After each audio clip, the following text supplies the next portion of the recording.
everybody! Welcome. It is it is Sunday. Sunday. Strahd Sucks Sunday. Hi, welcome. I see some familiar faces. Yuri the Dragon Girl, welcome. Minnie B, yes. Welcome.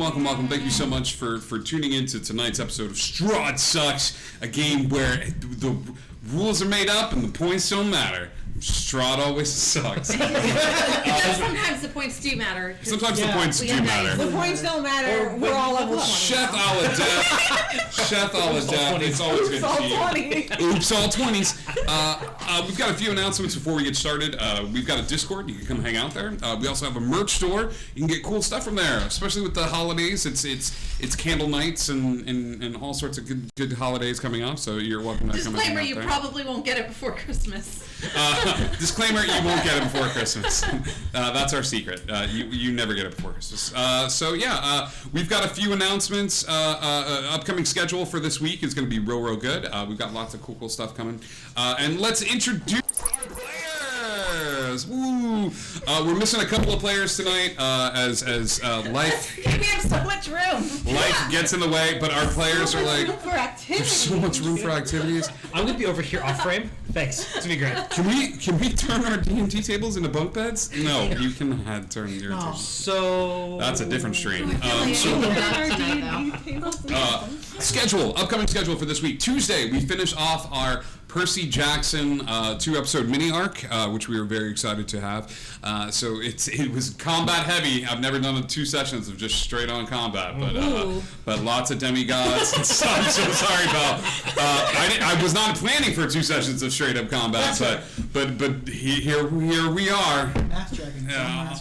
That's all. They're coming. I promise. So that's on Tuesday. On Wednesday, we do our Unbroken Veil New Orleans as they go up against Gladys, essentially my version of Gladys from Portal 2, as they go up against a smart house. Sorry. Me too. It's going to be rough. So tune in for those shenanigans. And then Sunday is always reserved for Strahd Sucks. With the holidays coming up, we wish everybody here at Indigo Chameleon wishes you a happy and safe and fun holiday season. It's going to be a good time. So. I think that's it for announcements. You should listen to Jousting into Jacinto. It's an amazing Dungeons and Dragons podcast that features Magnolia, our very own Magnolia, as a player in that, and the wonderful, talented Moswald as our DM. What can players expect? Do they have an episode coming out this week, or are we taking a little holiday break? I'm taking a little holiday break until the first of the year, or I think our first sessions will be the 5th of the year. But yeah, find us on Spotify, Google Podcasts. Jousting through Jacinto. It's a nice 11 episode arc, and then one offshoot of for Halloween. So catch us in the new year. Season 2, we have to deal with the consequences of our actions. No one has ever had to deal with the consequences of their actions in my D&D games. Ever. I need each of you, with the exception of Kat, to roll me a D20, please. 6. 2. 18. Tracy, go ahead and recap for everybody here, as best as you can, from Ethereum's vantage point, what happened in last week's episode. Only in Kenku. only in Kenku. Alright, only in Kenku. I think it's going to be a little more confusing if you do it. Well, it's going to be confusing if I do it not in Kenku, too. Okay. Every Kenku phrase I wrote down from last week. Life finds a way. The Catman. Repeat what they hear. Can you find a place we can go, hello, to the Vistani? Not everything here is out to kill us. I'm still on the fence. Well, hello, Mr. Fancy Pants. The stink of the divine. Okay, you repeating what I say? You best not miss. A solid bowel movement. I have 5 every day. So in last week's episode, that's only going to work one time for you. In last last week's episode, the heroes found themselves visiting the Vistani. The Vistani is a group of individuals that are basically traveling fortune tellers and individuals here that they come to find out actually work alongside Strahd. The group met up with the Vistani and had a very interesting way of gaining entrance into the camp, which is essentially challenging the Vistani to a game of beer pong. After a rousing game of beer pong, they were able to meet with the matriarch of the Vistani, and she was able to tell their fortunes by drawing several super cute fantasy cat cards that look a lot like this. It's a pretty card. And tell them in sort of riddles and phrases where 3 major magical items are hidden here within Barovia, where a great ally can be reached, and where Strahd's sort of sanctuary is within his castle. So the heroes, having gathered all of that information, were then entreated by the Vistani to head over towards the small township in Barovia to locate a missing girl that had been lost by the Vistani. And while all this was going on, Magnolia was meeting with some friends that seemed to recognize her and was whisked away. All of that being said, heroes. I'm pretty sure I said all of that. You did. A lot of it was implied. Heroes, you have had a bit of an ordeal with Strahd kind of showing up at the tail end of last week's episode, and the Vistani kind of going into a bit of a tizzy. It's been a long night. The Vistani offer you rest and respite tonight here within the encampment, if you would so choose, before you set off the next morning to go and visit the small town of Barovia, like the Barovia township that has a bunch of different places and buildings for you to explore. So are we taking them up on their offer? You certainly don't have to, but they haven't really given you much of The alternative is sleep in the woods? The alternative is sleep in the woods. Yeah, we'll totally stay. Okay. You all gathered around the fire. You noticed that actually, before you settle down for the night, that Connie and Pyre actually decide to head off back towards the encampment and start escorting the individuals from the circus that crash landed here with everybody here to the Vistani camp, as they have agreed to sort of take care of everyone as they go off. And your camping space just has a little more room to it than it normally does, like a ability to stretch out and stuff like that. So you all rest for the night. That being said, you do not need to go on watch. It is not required, as the Vistani have their own individuals on guard and on rest. But if you so choose, you are welcome to join any of them in their walkings around the camp and things of that sort. What would you like to do? I think Patches is going to take to watch. Oh goodness, with the new furball. Terry just got turned into a furball and was wearing a jersey that said Monk 69 on it, but has stretched out that jersey pretty considerably now. It's just Onk 69 now. Yeah. The 3 of you go ahead and give me a D20, please, as you settle down for a rest that evening. Patches, you spend a little bit of time with Terry. Yeah. 3. I'm just going to put that dice away. Okay. 11. 11. You rest. It's been a weird sort of couple of nights and things of that sort. I think you rest better out of everyone because you're somewhat familiar with some of the individuals that you've encountered and are speaking with. I feel safe here. You spend some time talking with Terry, and you guys compare moves and things of that sort. And I think there's some light sparring until the matriarch sticks her head out and she's like, "Knock it off!" Yeah, because y'all are. You got each other in a headlock. He was like, sorry. Hey, what was I going to do? He was like, hit me, and so I hit him. Like, what do you want me to do? It was a good workout. Like, no, it was a very good workout. It's like we were comparing protein shakes and stuff like that. Forget about it. You got a new body? I got a new body? No, it's good. It's good. And I like your body. And same. Ooh. Why'd you say, same? Why didn't you say, I like your body? I like your body, too. Well, you could have said it the first. Now I feel like you're forced to say it because I forced you to say. Well, I was forced into a headlock, so like. Yeah. Here, come get me. And the 2 of you kind of Terry and Noah do need to meet. So you all rest. Ironwood. your night is filled with some rough dreams. Okay, you are back at your time at the circus, and this is before you met up with Parnham, where you had just recently sort of come into your own as the dryad before you. It is late at night. You are just sort of grieving in your new state, not really moving, almost planting yourself into the ground, overwhelmed by grief, when suddenly out of the woods comes this figure, crawling on the ground, bleeding from over a dozen wounds on them, taking a few steps, and you are awakened out of the sort of stupor that you've been in for the majority of your life. You don't know how long you've been planted in this spot, growing roots and trying to disappear into your own head, but it is terrifying as this figure is coming out of the woods and comes over to you and just sort of places a hand upon you, and you see them sort of clutching their chest. And just with whatever movement I can, just try to. He weakly, as you start to enclose upon him, he draws the sword and takes a few swings, but you see as he does, the wound on his chest opens up more, and he falls to his knees, still holding a sword. Now, mate, I just chill here for a minute. What's going on, mate? You are alive. You are a creature of the woods. Oh, for now, yeah. You're all right, mate. Like, I mean, are you just gonna try to get like leaves from his trees and try to like patch him up a little bit? Give me a medicine check.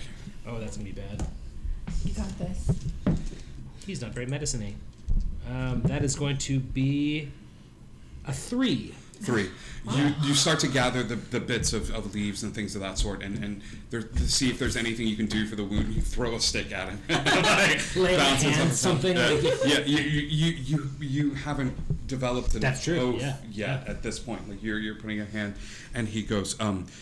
He looks about the woods, and as he does, there is a howl off in the distance, somewhat away, that sends a shiver through his spine, and he looks down at himself, and he looks over towards you, and he goes, "What is your name?"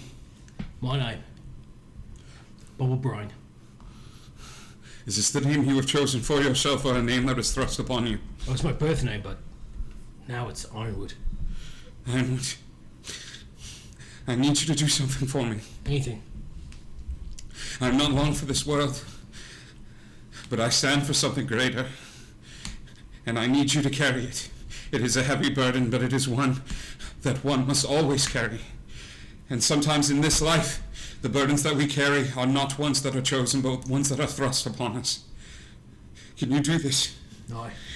He rips off the necklace that is around his neck, and as he does, he presses it against the tree. Your branches begin to creak and break out of the stagnant position that they were, wrapping around it as the wolves howl once again.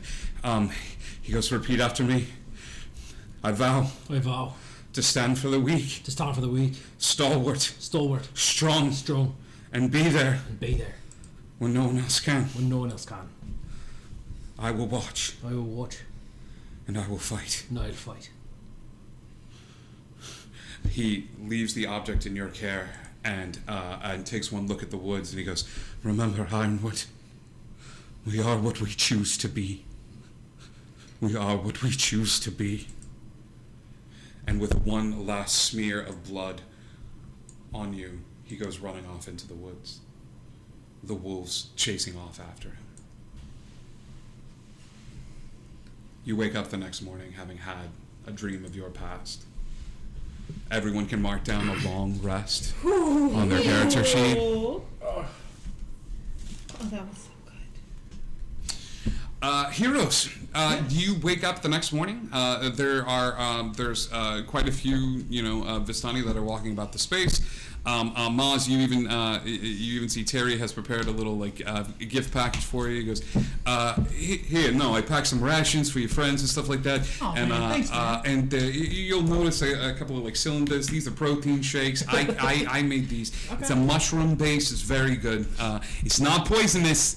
I made that mistake. You make it once. That's only once. You make it once. All you need is one HP, and thank the gods. Did you do it twice, Terry? I may have made it twice, but because those mushrooms all look the same to me. And sure enough, as he says that, all of you will notice that where you were sleeping, as you get up off of the ground, for those of you that were laying on like little bed packs and things of that sort, there are some mushrooms growing up underneath where you were sleeping, as if the moisture from your body just sort of had these mushrooms sort of grow up underneath where you were sleeping that night, and things of that sort. So, If you see these in the wild, don't go into them. Do they look familiar? Mushrooms. give me a nature check. Okay. Don't eat the mushrooms. Don't go in the mushroom circles. Here, actually. They don't know much. Well, that was a 2. These are really good mushrooms. You've had these before. They're very delicious. Oh no. I eat the mushrooms. Indigo, go Why ahead. am I up rolling all 2s and 3s tonight? Indigo, go ahead and roll me a D100. Here you go if you want. I know how many hit points you have, so go ahead, if you wouldn't mind, please This child dropped. just roll me the D-est of D100s. What? You're like, ooh, piece of candy. And it reads up. Just as the Vistani are like, now everyone, please make sure you don't eat the mushrooms. They're really poisonous. And Furia's like Oh my God. looking over at everybody, like mouth full, like Foaming at the beak. yeah. Yeah, that's a 40. Exactly. Saying 40 nice cat. exactly. Oh, I'm very Oh, excited. this is fun. Otters. But you're going to appreciate this. Okay. She died. Furia dies, and sure enough, Furia, you find yourself in the gold space. You'll notice that the same sort of tabaxi character that you've met before, with the orange fur, is laying on a lounge chair, holding what looks to be like mirrored material, soaking up the light of the afterlife. And he has these very unique goggles, and as he sits forward, they pop out, and he goes, "You just woke up." Right, I had some mushrooms. They were Oh my so God. pretty. It's Barovia. I was pretty sure they were delicious. Here's a good. We don't pick up things off the ground and pop them in our mouth. That's smart. Yeah, there's your whoopsie-doodle. But hey, please don't do it again, because I have things to do. And he looks around and he throws the mirror thing. Very important death things. I can almost 100% guarantee I won't. Okay. Well, I need to make sure you remember your lesson, so enjoy this. And he snaps his fingers. Furia comes back, goes full Beauty and the Beast, as you all see. Same Furia size, but just what's a fun color? Magenta. A purple tree frog. Mid-size, a grung manifest in the space, a little shorter than a Furia used to be, but the grung sort of manifests in this. Please tell me that I am a grung with bat wings. That's a terrifying statement you just said. You Barovia, that's okay though. you are a grung with reptile, so almost as if the skin of the frog, it's dripping mucus. My worst nightmare. It's dripping mucus off of it and stuff like that. So you're amphibious. I'm so happy about this. I know. I look at the bag of bugs that I collected for the Kenku, I nod, I'm like, this same thing. Same thing. But you see Terry being like, short stick. What are the odds? What are the odds of talking God. about that and all of a sudden, boom, tree frog? Everybody give me perception checks. Except for Furia. Furia's too busy checking out her wings and things of that Oh sort. my god, these are so bad. This dice hates me today. It's a 1. 1? You're fine. You don't notice it. Man, you don't know shit. 16. 16. I'm preoccupied by The 19 on the dice. Okay, the two of you notice a few individuals walk back behind the wagon. And the two of you just kind of poke your head back, and you see a list of different creatures. And Furia's name is crossed out, and they write Grung. And somebody comes over and holds up a little card that says Grung, and they hand them 3 gold. Oh my god. They know it's hateful. This is great. Oh my god. Cool. Heroes, you wake up the next morning, you know it's the morning because it's a slightly lighter shade of gray. Oh, also there's a reroll for a PC, $8,000. $8,000! my God. Thank you so much for this reroll. 8,000 channel points for Magnolia. Magnolia, you get that For reroll, Meowdith. girl. Woo! Thank you, Meowdith. I set this aside so I know I have it. Yeah, you can do that. So you have a little reroll should you need it. Heroes, you've been given directions on heading over towards the small township of Barovia. What is your marching order? Is that the first thing? Are we doing anything before we leave the encampment here today? Probably want. Oh God, what was her name? Miss something? The Miss Vistani. yeah. Ava? Ava, thank you. I was like Eva, yeah. Ava? Just quick word with her before we leave. Okay, yeah, you go over. She's still sleeping because it's the morning and she kind of works at her own schedule and stuff like that. So you knock on the Yeah, just door. give a bit of a knock. You knock on the door and all of a sudden she kind of sticks her head out. She's like, "What? Oh, I'm sorry, I don't mean to bother you so early. Oh, you did. Oh, not all right. So you kind of you meant to. Don't say you didn't mean to, because you knocked on the door. I'm sorry. Okay. Well, goodbye.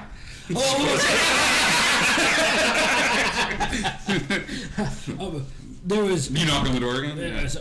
She go, "What?" There was a child in our encampment, or at least that was taken away by wolves the first night that Strahd came, right? Oh, okay. You might know where you may have been taken off to. Well, I mean, y'all asked me that like last night, and I cast. said that we would keep an eye out for.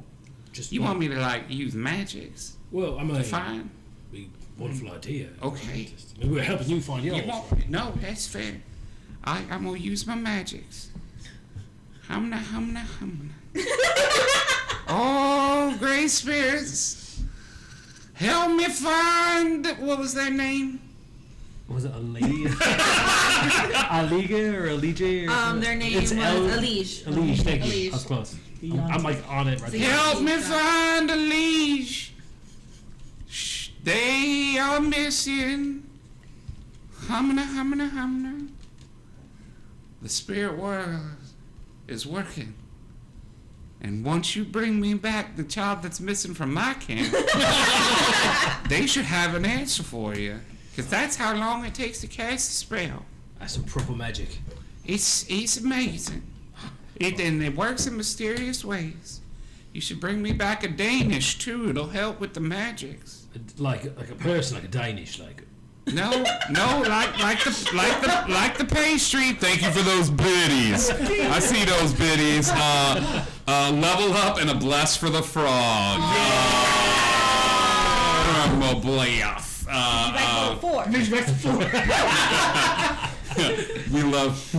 We love that good little frog. We're just reinforcing bad behavior at this point.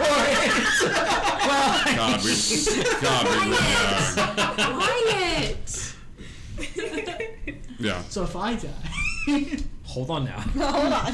wait a minute. Take a breath. Quiet, I'm leveling up my player. She goes, no. I mean the little pastries. All right. I appreciate your time, and once again, I'm sorry for waking you up this morning. Oh, okay. All right. I best be leafing now. Oh. And she just slowly closes the door. All right. She's closing. Did we need a leash? Is that what we were asking for? A leash, like Oh, where? oh. Where? You know what? That's on me. Sorry. Up front, fallen patches. Oh God, yeah. Yep. And yet, All right, let's go to Barovia. Let's go to the town center. Sure. Go to Barovia. Let's go. You're on the main road now. You're not sort of stranded in the forest. It's a lot easier to sort of navigate the treacherous paths and things of that sort. So you spend a little bit of time making your way to Barovia and the small township found therein. The village of Barovia is by definition, the saddest place any of you have ever found yourselves walking towards. As you make your way over towards the village of Barovia, it is downtrodden. It is broken. It is like the individuals that you tend to pass are all wearing these various shades of gray. Rats sort of run about. Oh my goodness! Thank you all so much for the subscriptions. Thank you. Does the frog have horns? Now it does, Indigo Chimon, because you put that there. So there's all of these different places that are just all sort of broken down and beaten and sort of and things of that sort. So it is a very sad sort of place that is weather beaten and forlorn and things of that sort. That's the most that you sort of see from all of this situation. As you make your way in, coming in through the main road and things of that sort, the thing that you see first is domiciles. You're kind of coming into this area, and off to your left is the Burgermeister's mansion. So think like the mayor of this town. You're walking past. It's the biggest domicile in the place and things of that sort. So big sprawling sort of building and things of that sort. And as you walk in and you walk past that, you start to see there's mercantile shops and things of that sort. But everything's sort of just broken and weather beaten as you come into this town. What are we looking for as we enter into the village of Barovia? Wanted posters, missing people, like a giant board outside, like. I'm into this. No, I am totally into this. Give me a perception check as you start looking around for any sort of like missing poster. You're looking for any sort of signs of something along those lines. Are your dice just not with you tonight? Buddy. That's a 4. Okay. 4. You have a hard time finding stuff. It's the dream. Ironwood is still sort of reeling from his dream from before and things of that sort. Wait, the guy's called the Burgermeister? Yeah. I fear he's gonna have fun with that. Never mind. Where's the Burgermeister? The Burgermeister, you've walked past his mansion. Thank you so much for the gifted subs. Once again, thank you. You are walking past his mansion right now. You notice that there's a little sign. Do we know that it's the Burgermeister's mansion? Has anybody pointed this out to us? You would notice it. I mean, it's very because clearly. Because I would not know Burgermeister other than he must be in charge of hamburgers. Correct? Okay. Correct. Right? Yes. Okay. So are we stopping for lunch? No. We gotta look for a kid. We don't have time for that. You're a frog. Oh, after. Got it. Okay. Yeah, after. Absolutely.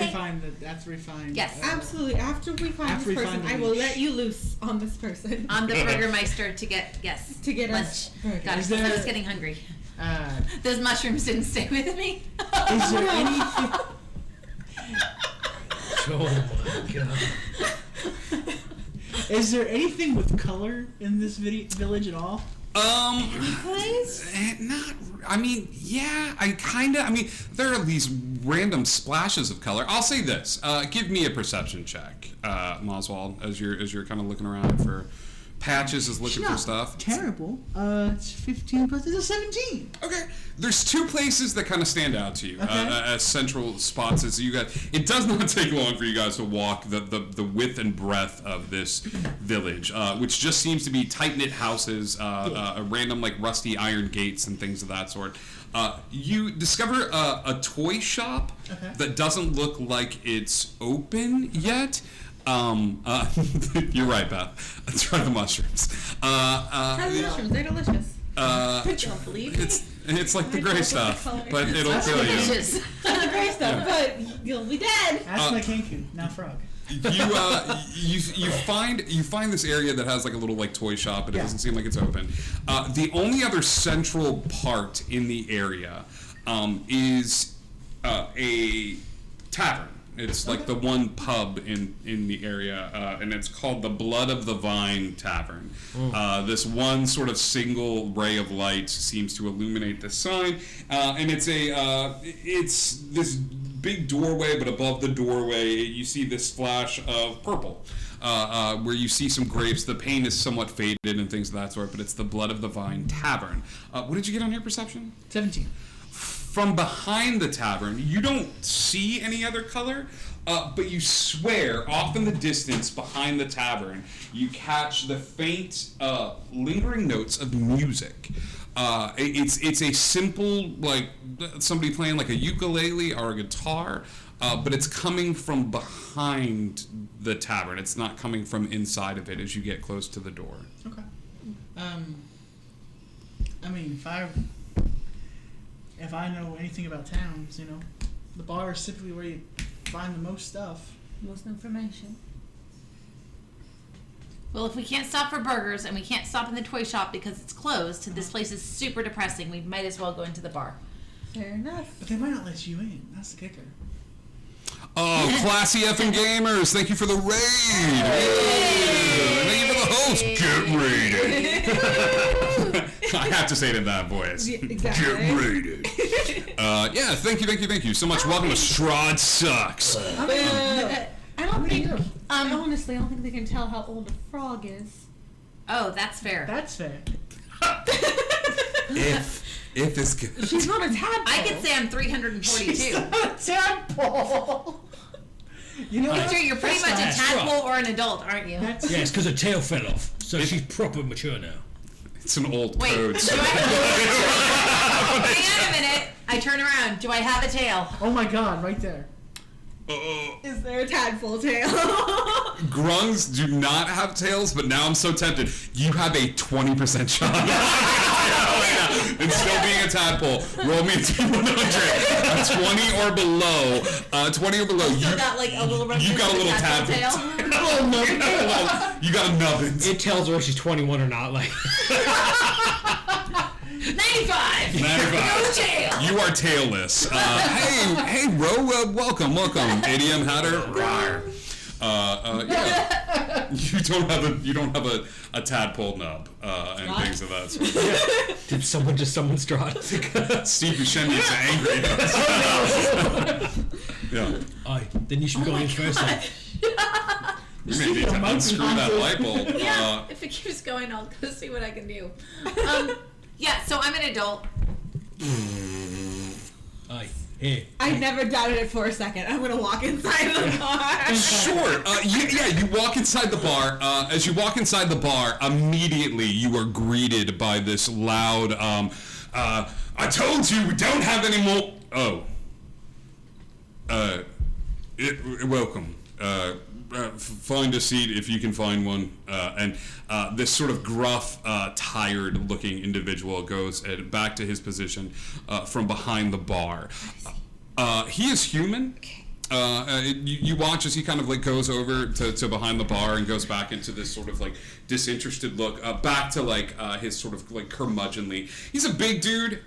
You can see this receding hairline on. He's big enough that he's got the jowls to even when he was yelling at you, you got that like almost Boss Nash from Phantom Menace. Don't have any more of what? I thought you were someone else. Sorry. Oh, well, now you've caught my interest. We have. It's of no mind who is an individual that was borrowing supplies for something. Borrowing or mysterious. taking? Give me a persuasion check, please. As you're like very mysterious. I think he means the That's gonna be. I can't roll anything lower than a 10. So that's a 20. 20. You kind of bat the eyes a little bit. You're like, tell me about it. He's like, some good for nothing. He's asked me if he could rent the space out back and set up shop. So I I've let him set it up, even though it goes against every fiber in my being. So he's calling it a pop-up. A pop-up. A pop-up. What does that even mean? And Patches will ask, is that the music that's playing back? Son of a bitch. As you all walk in, he goes, have a seat, don't touch the good stuff. And he gets up and immediately makes his way out of the bar, like out the front door. And like you see him just out the front door and grabs this like large stick by the front door, like the equivalent of a baseball bat and stuff like that. I'm going to sneak and follow him. I'm not going to sneak, but I'm going to follow. You're going to follow him. Y'all follow. Oh man, it's like too silver for you to go touch the good stuff. What is the good stuff? I don't know. Where is the Don't good touch stuff? it. He's just gonna like. You just told a child in a bar to go touch the good stuff. They're like, darts? He's just gonna just point like towards like where all like the bottles are. It's like, pick one. Like, All I need to know is you two are staying in the bar or are you leaving? Okay, he just told me that the good stuff is up there and that I should pick one. So yes, okay, I'll stay. Okay, Why not? the two of you stay in the bar as you kind of go out sneakily. Give me a stealth check and you just kind of follow behind and things of that sort. 10. A 10. You're like, where are we going?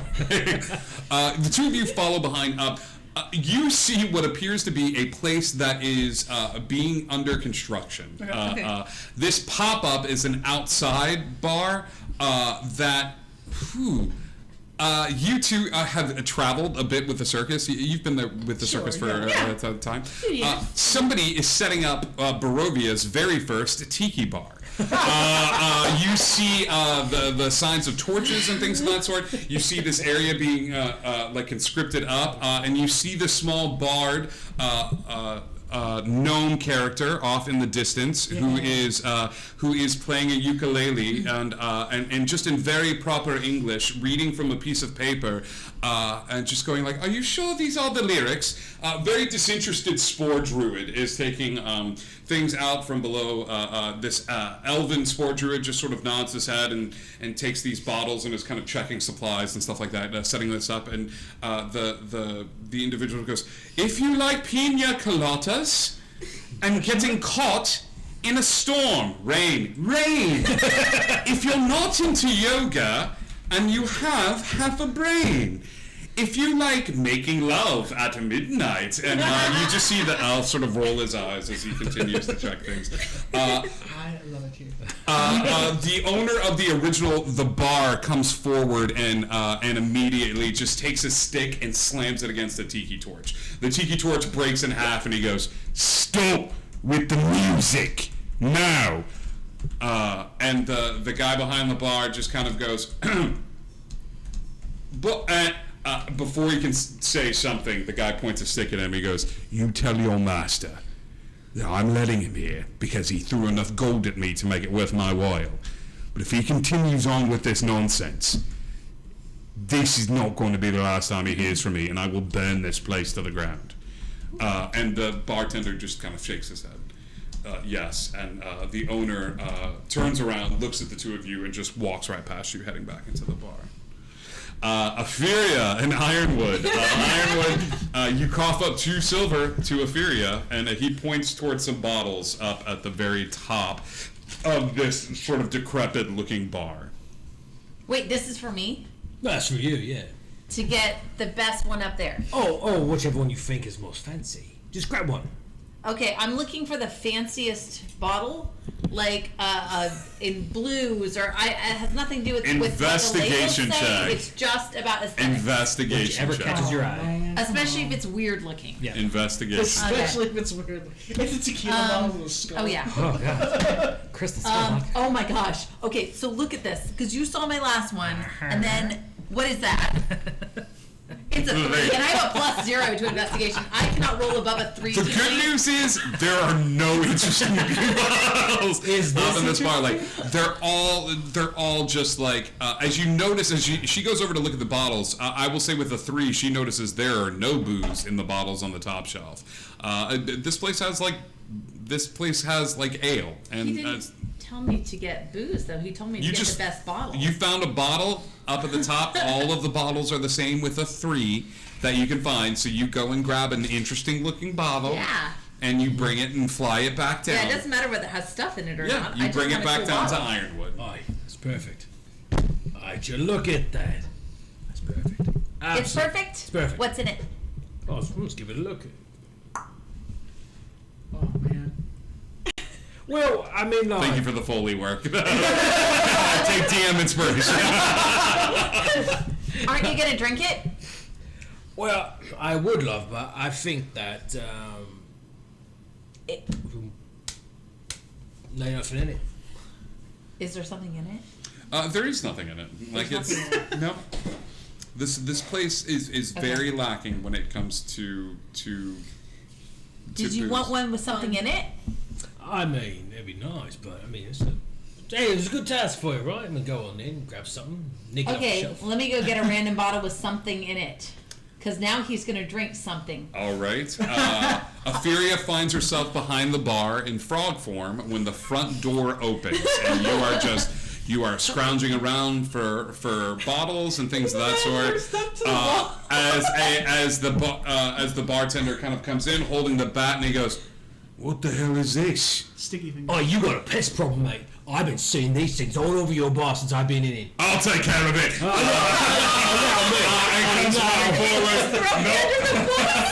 me. I'll get rid of this one. This one's a big one. Persuasion check. I'm good at that. Because he's already angry. Oh gosh, here we go. You better roll high, man. He's already pissed. He's looking to take out some aggression. Yep. He goes.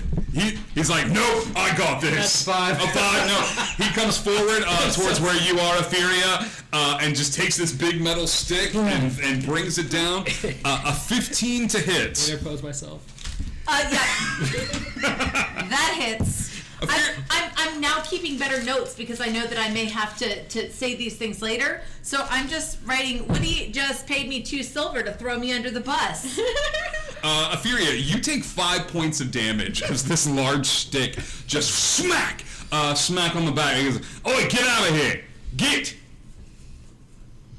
Yeah, I'm gonna glare at him and get out from behind the counter.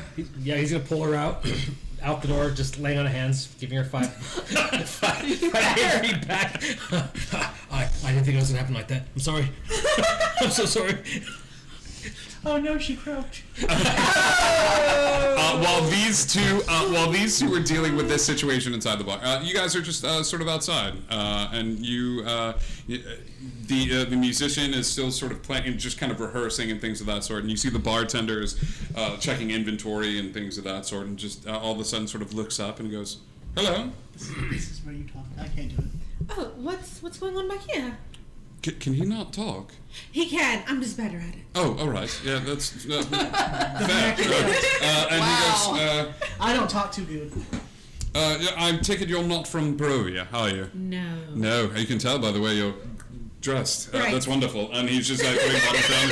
He goes, Dieslo. Diesel. My name, dear. Oh, it's very nice to meet you. It's very nice to meet you as well. What is wrong with the music? Why is the guy inside not very happy with I think it? this whole area has this bit of like, we have to be droll sort of thing, and it works for them. It really does. But like, but that's not the energy that I suppose this bar is going for. What energy is this bar going for? He goes, I'm not sure, boss. What did you call this place? And you hear this voice from the back here. Calling it Island Chic. This little voice from back behind the area as an individual walks out. This individual is very tall, and you think at first that they're wearing armor. But instead, they're walking with the sort of jilted movement of an automaton, if any of you have encountered an automaton before. They have this cylinder of a torso, long, skinny legs, skinny arms that kind of go out like this, and a hat on that is actually part of the metal that has the appearance of a backwards baseball cap on it. And you see that the chest has a little tiny like door. Oh, nice. Like on the front, so that they could like open up the door and like close the door and things of that sort. The metal is also bright red. Okay. And he comes out and he goes, customers, hi folks, welcome. This we're still trying to decide on the name, but I kind of felt like the Palm Meadow would be fun. He goes, it makes more sense in a second. And he goes in the back and he pulls out like the dinkiest looking palm tree ever in a pot and just sort of puts it down in the middle of the space. He goes, it's Barovia's first palm. I love it. It might need more sun. Okay, yes. He looks up, he goes, Dieslo, do you? He goes, on it, and he will cast sunlight and just sort of hold it over it. He goes, thank you very much. I was having fun counting bottles. Just sort of places sunlight and just sort of holds it over the palm tree. He goes, we're not open yet, but you're welcome to come and visit us when we are. Absolutely, we will. How long have you guys been here?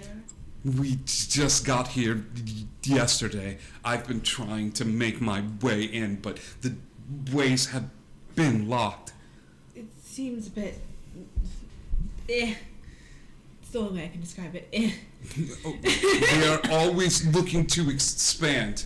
Okay. Why here? There is work to be done, and the Red Road stops for no one. Is that your name? No, that's the company I work for. Okay. Red Brick Construction. And he holds out a small, like, little, like, Take it. card Wonderful. to you. He goes, there's no telling where the road may lead you. And the Tom just gives it a little, like, and you hear, the art is kind of squeak a little bit. So what is your name? I'm Bolt. Bolt. It's very nice to meet you. My name is Magnolia. It's nice to meet you, Magnolia. You're nicer than a lot of the people here. Well, I just got here today, so it hasn't rubbed off on me yet. Makes sense. He sort of like nods his head. He goes, that's Dieslo there, and Yes. that's Terrence playing the guitar. And he just sort of nods over towards Terrence, and Terrence is like, are you sure these? And Dieslo's like, yes, those are the lyrics. He's like, steak sandwich in paradise, yummy and oh so nice, and like, and Dieslo's just chuckling to himself as he sets up small, bars, and he goes, are you? When did you get here? Maybe 5 minutes ago. Did you thin the veil? I'm sorry? We couldn't get in, and then all of a sudden we were able to go. Oh, well, we were in a blimp, and then the blimp fell, and then we were here. Understood. And I died. And then he died. He was not this, and now he is this. It's very interesting. Apparently God's a cat. He's a very nicely dressed cat person. Sure, God can definitely be a cat. Mine is a little different, but I respect your choice. And he goes, Dieslo, do you have enough to make a drink? And Dieslo goes, I probably have something I can whip up. He goes, what are you in the mood for? Something bright, colorful. I think I can do that. Boys, the spores covering Dieslo's back begin to come out as you get, and as they float in the air in front of them, the spore druid picks a few things out of the air, puts them in a cup, and begins to mix different things together. He goes, I'm a firm believer in choosing the drink that I think you need rather than the drink you want. I hope you're okay with it. Bolt here is bringing on a different bartender every week or so in a revolving spot. So I'm starting things off. So he goes, try this, and mixes a few things. Okay. Go ahead and give me a D100. I'm terrified. Where are my percentiles? There they are. There's two. 75. 75. You are mixed together a very sweet concoction that is lighting up from the spores that he sort of takes and places inside of it. Okay. Oh no. Cool. Okay. You watch as your body kind of like as you're finishing the drink. It's very, very good. You get to like the dregs of it, and as you finish the drink, you watch as your bartender sort of takes a step back and sort of looks, and as you finish the last of the drink, your body slumps over a little bit, and you have a out-of-body experience as your spirit rises out of the area. For the next 5 minutes, your body is just going to be kind of passed out drunk on the table, and you get to go full ghost. As he goes, I call this one the out-of-body experience. It reminds me of my youth, where I had many an out-of-body experience. I'm a ghost. Heroes, what are the two of you doing while the two of them are meeting up with the crew behind the bar? After you rescued me, would you go out towards the back? Yeah, bro. If we're pulled you out, we're probably. You would watch just as her body slumps over, and she goes full ghost with a few other. Do I see her as a ghost? Yeah, can you see me? Yeah, as a ghost? they can see you as a full-on, like, sort of translucent, like, sort of ghost form here in the back. I'm gonna go near the nearest wall and just put my hand, see if I can go through it. Yeah, absolutely. Well, I'm just gonna rush through the bar. He goes, as you go running through the bar, he goes, how many times have I said not to give him it? And you just go running through the bar in ghost form. I'm running up to ghost her then. Mm-hmm. That is so cool. Give me a dexterity saving throw. Okay, yes. Ran through the wall. Yep, okay, that works.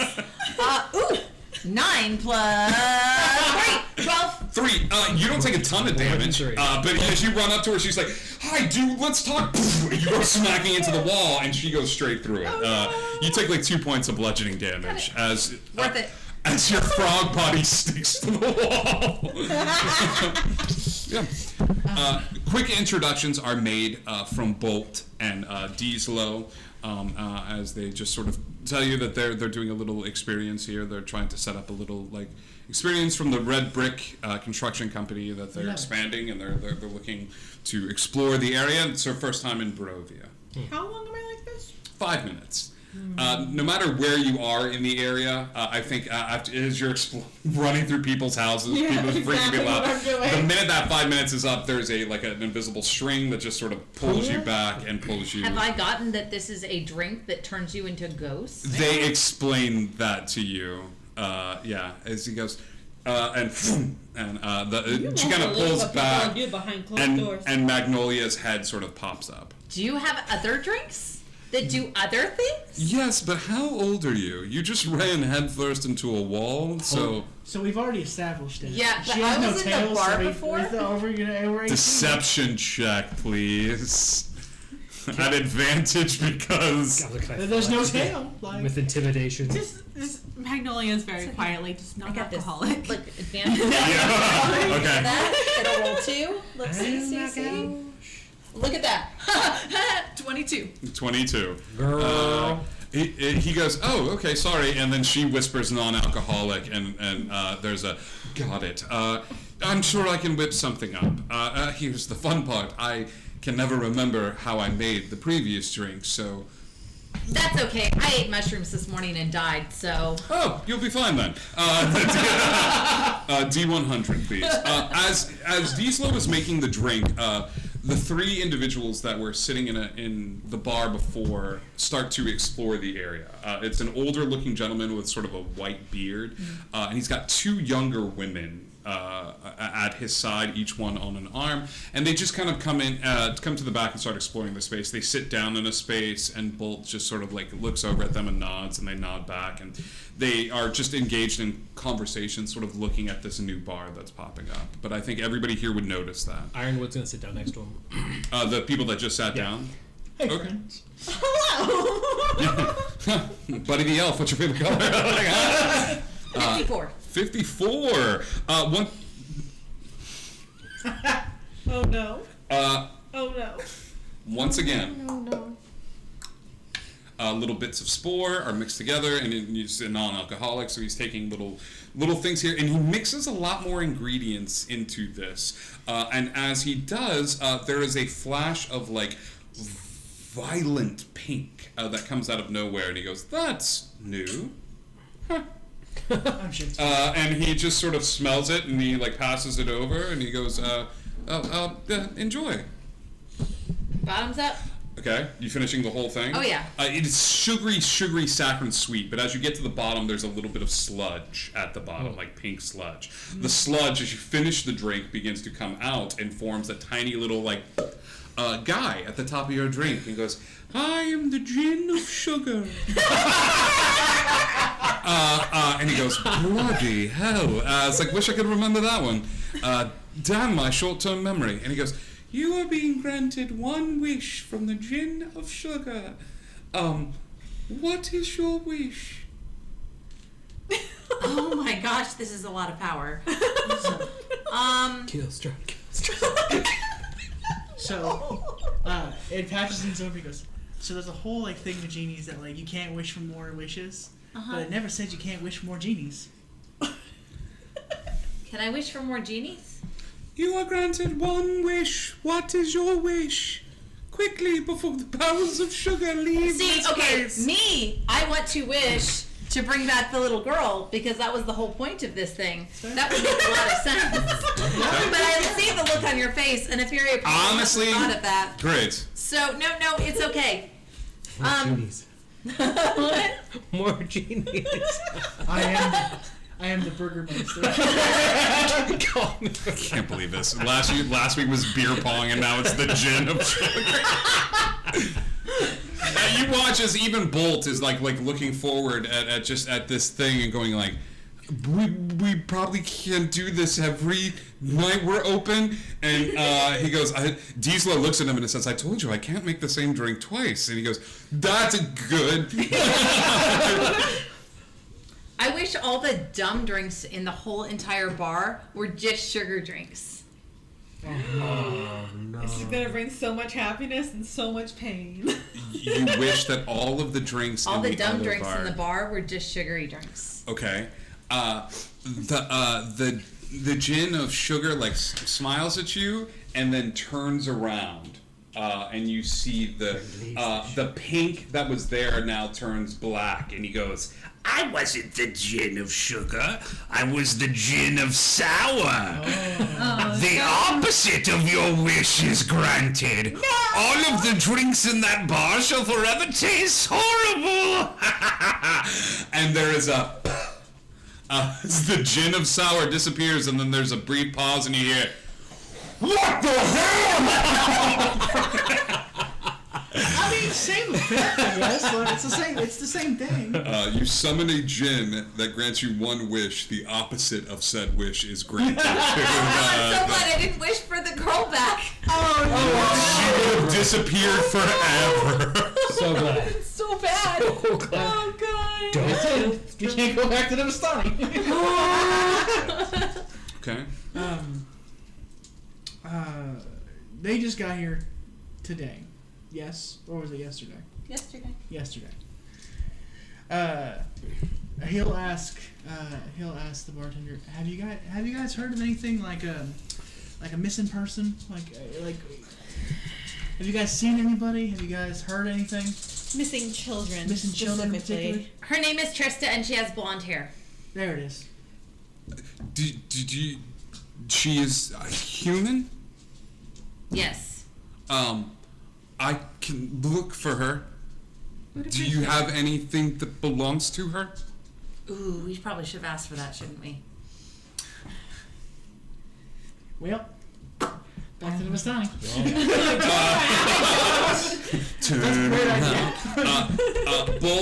Bolt takes his hand and places it over his chest on the door. And as he does, the door, from the small cracks of light on his chest, bits of gold begin to shine as Bolt begins to cast. And you all catch a sense of the divine from Bolt as he just kind of closes his eyes and goes, I think I see her. She's in a building. The lady is mad. She's screaming. Can you describe her at all? And he goes, she has black hair. She is screaming at her daughter. But there's confusion here, and Bolt's eyes, you like the servos are just kind of like switching back and forth as Bolt is trying to like describe all of this to you. She goes, she's close. I can see the bar, and Bolt like opens his eyes and like looks about the space, and she goes, she's in the village somewhere. Brown roof, big hole in it. Okay. And Bolt sort of nods his head. And goes, I wish I could help more. I could You've do done more. so much. Oh, that's easy. I can fly, so all I have to do is fly over the city and look for a roof with a big hole in it. Thank you. The older gentleman that's with the two younger women kind of stands up and he goes,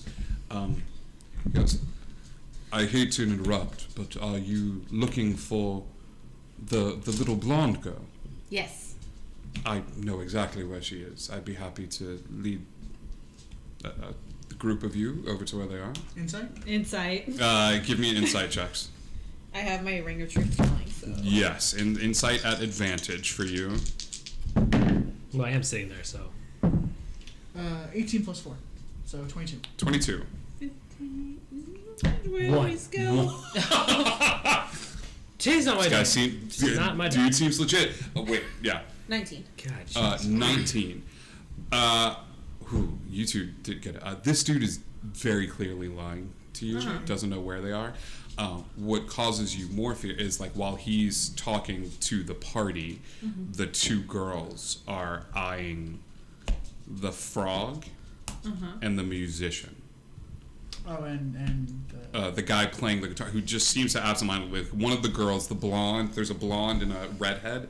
The blonde is looking at the musician and just kind of like staring him. The redhead is staring at Etheria and just sort of like tracking Etheria's movements. You see that there's a predatory look. Etheria, dear, can you come stand by me, please? Sure. Thank you. She hops. Etheria hops over and the redhead just kind of tracks the movement. And the older gentleman just sort of smiles and bees, I would be happy to escort you. No, I'd be happy to talk to someone who's better at lying to me. Take them. The two girls jump up immediately, bearing their fangs. One jumps for the musician, one jumps for Etheria. I think Epheria's behind you. Etheria is behind, so she's going to hit you first. Everybody roll initiative for me. As you're about to get into your first vampire fight.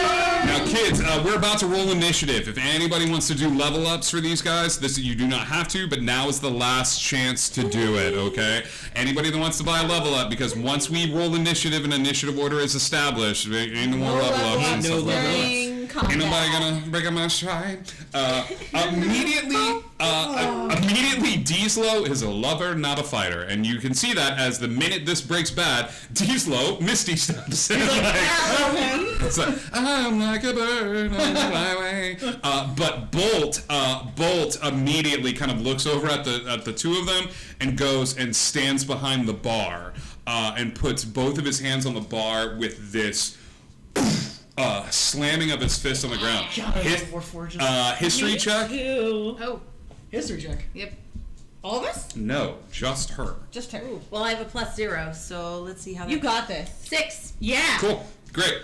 There's you get a weird sense of deja vu Have I ever seen a I wolf? would love. all of you have seen Warforged. I forgot that I have blessed. Does that help with that? It does. You get a Can I D4 to give my that. DM inspiration for this? 8. You can. So reroll it? You get a reroll. You get a DM inspiration reroll for this. Aw, So you get another little history I check. want to know this stuff.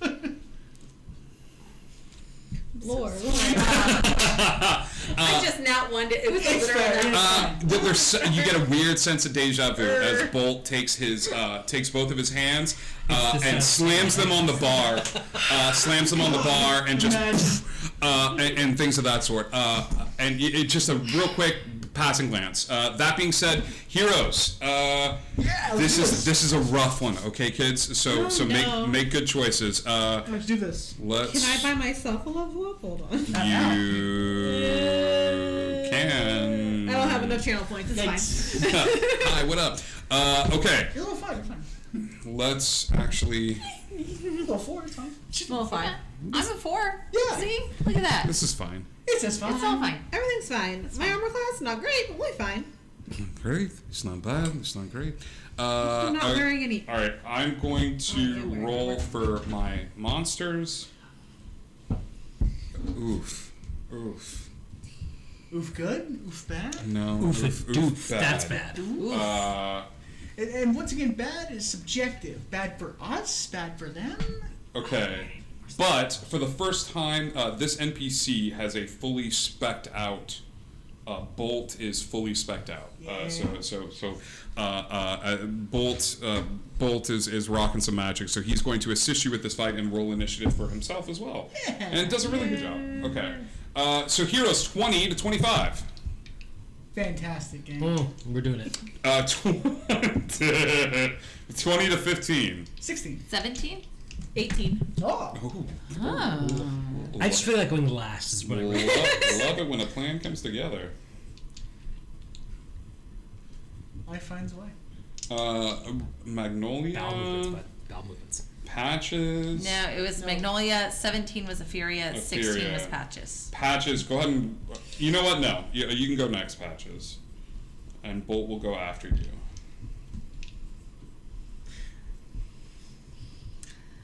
That just leaves Ironwood. Don't call me out. Ironwood, what did you get in your initiative? 13.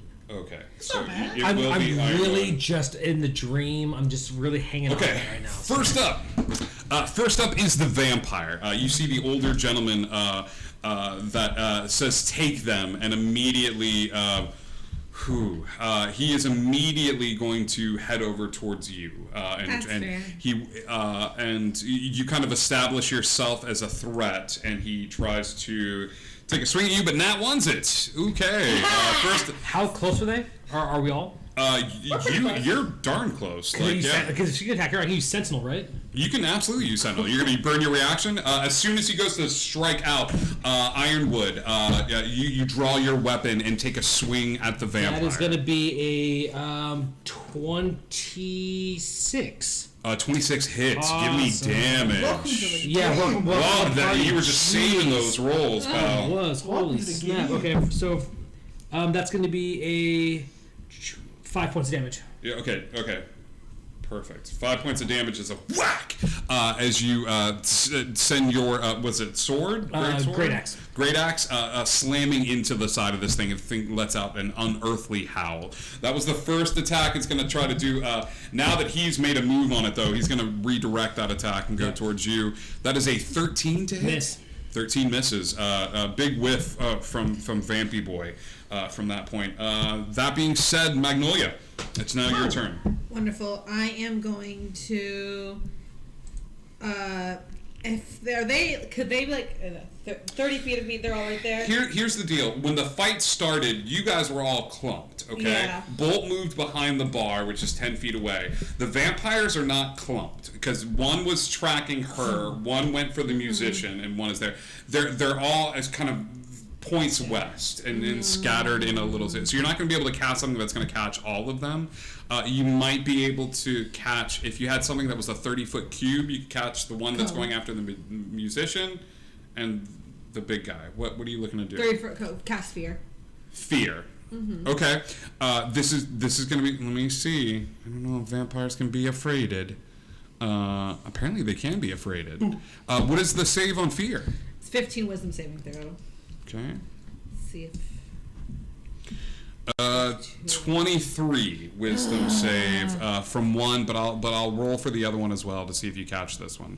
Let's see, the little ones, and it's a 19 for the other. Yeah, you go to cast fear on these things, and these things kind of turn to you and look, and you see their eyes flash red, and you almost see Strahd smile behind that look as the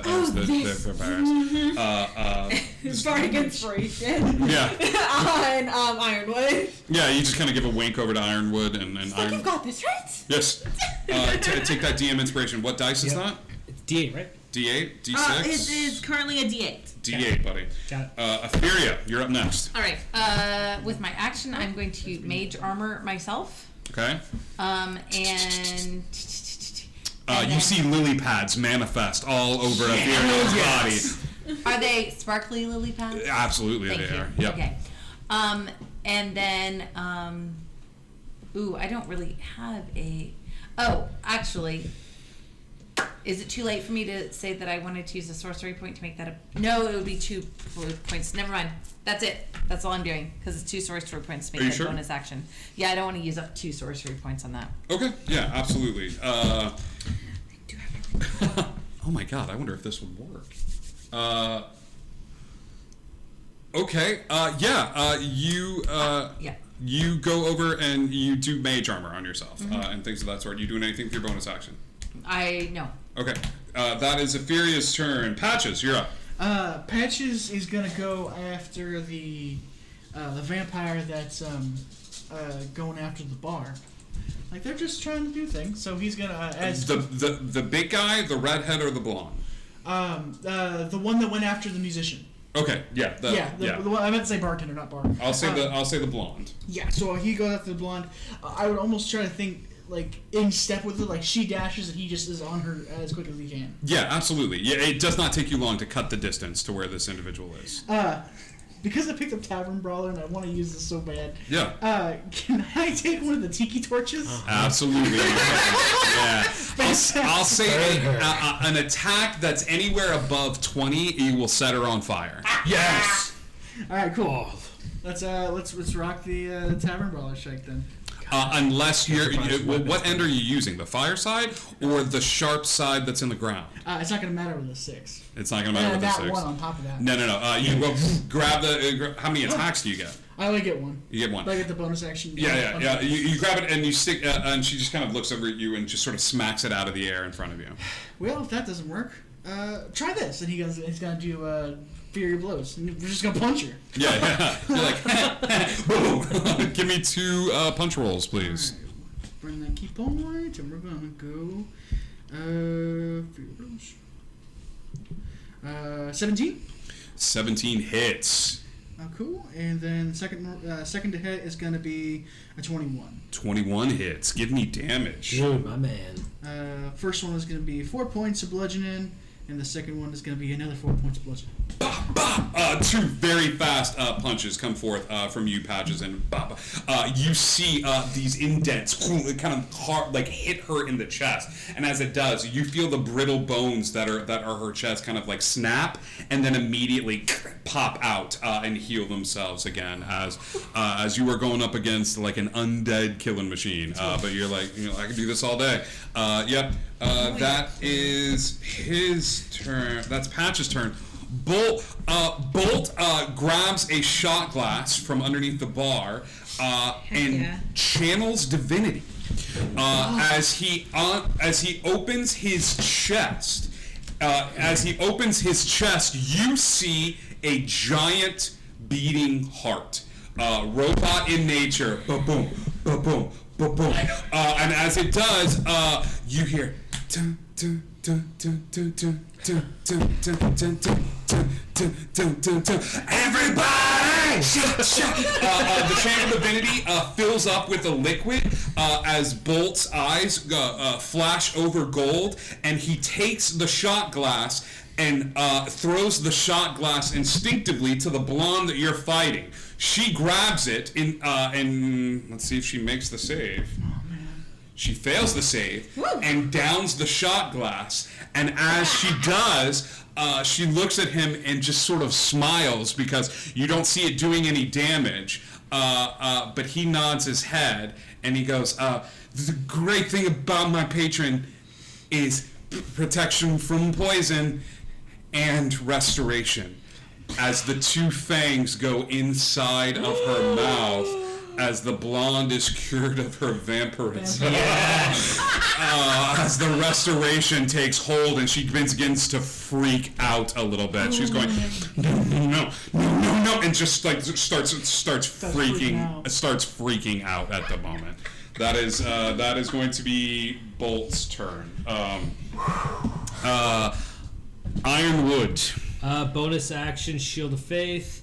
Then with the first attack, just going to hit whoever is there in front of me first. Right now, you kind of did Sentinel against the vampire. So you walked into his space. So if you're fighting anybody, so Shield of Faith, that holy symbol that you have implanted in the hollow of your chest, begins to alight, and you are filled with that green energy that just sort of surrounds you, putting up this arcane shield around you, and then you begin to attack. There you go. For the first one, that is going to be a 14 to hit. 14 to hit.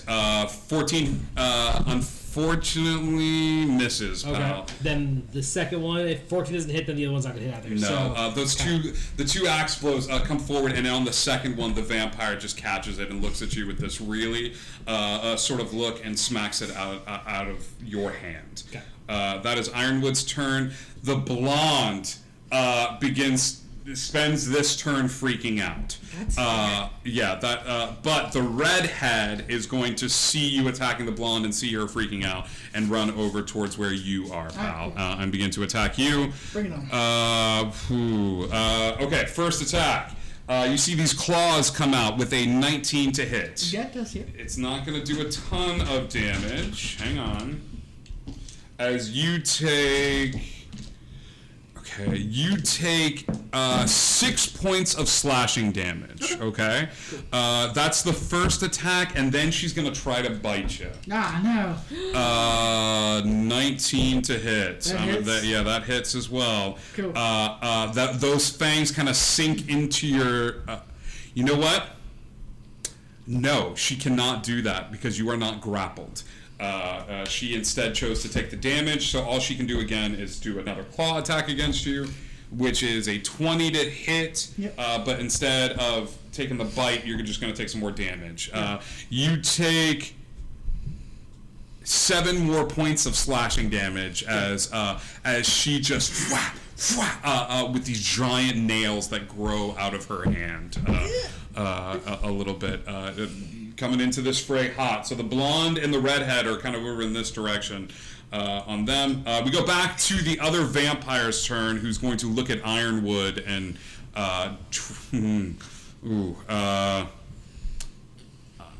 Ironwood, I need a wisdom saving throw.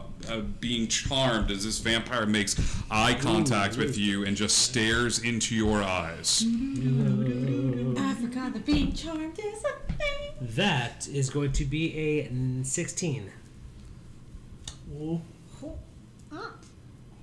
You just make it. This thing makes full eye contact with you and it's like, I would like you to take care of your friends, please. And you feel yourself falling under this thing, and then this reassuring hand clasp onto your shoulder.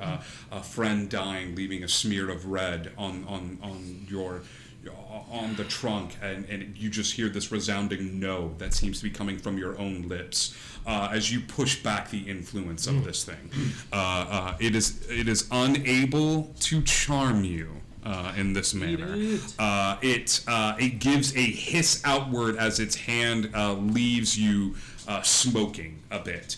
Okay, that is the vampire's turn. Magnolia. I am going to cast Distant Whispers at 2nd level. Okay. At the redhead. Okay, absolutely. What is the save on Dissonant Whispers? It is a Wisdom save of 15. I'm gonna roll this in the chat. We're gonna roll this. I'm gonna roll this in my D&D Beyond because that is a 10. 17. Is that it? Yeah. 17 points of damage. Okay. And a fail saved must immediately use his reaction available to he has to use its speed to get as far away from me as possible. The redhead takes off at a sprint using their reaction. You can take an attack of opportunity if you would so choose. Sure. Okay. Bolt chooses not to as he sees someone running and just kind of lets them run off a little bit. The redhead takes off in a mad sprint. We're going to use the Tiki Torch again. Yeah, do it. 14? 14 unfortunately is a miss.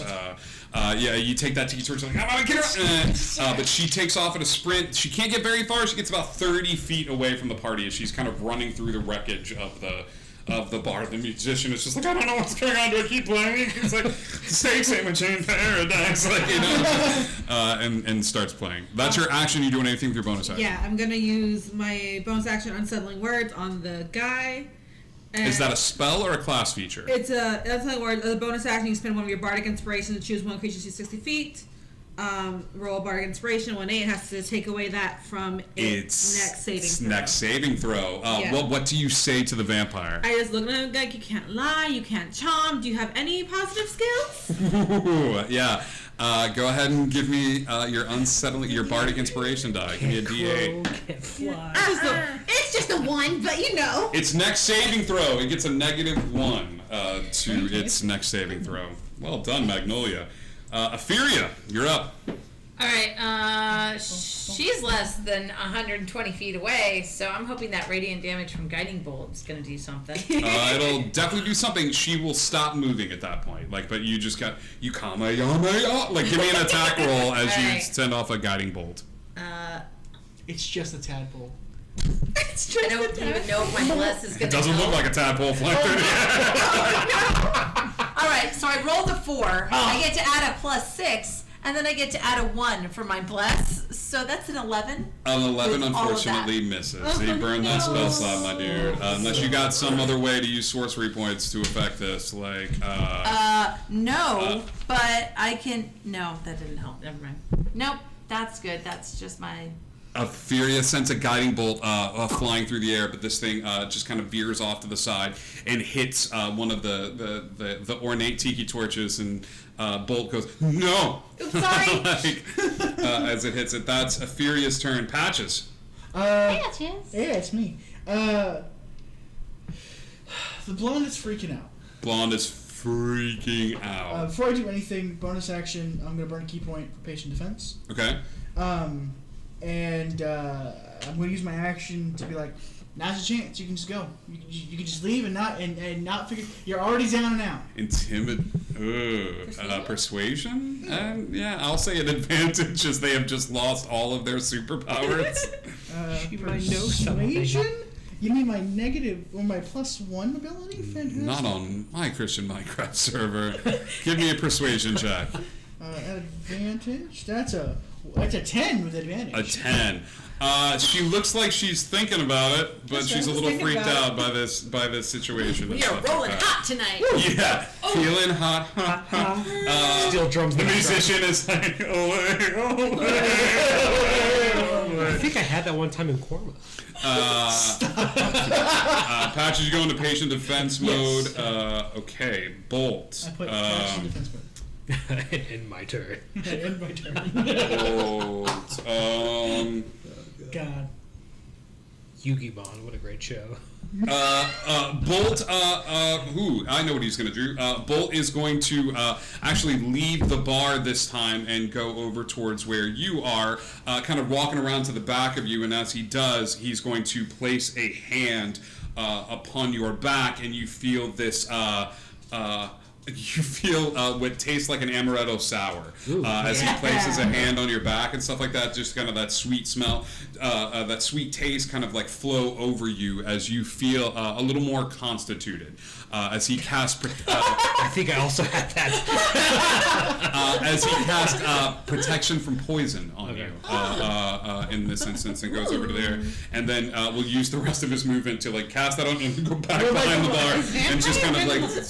Beans make me constituted as well. I mean, it happens. That is Bolt's turn. Ironwood, your turn.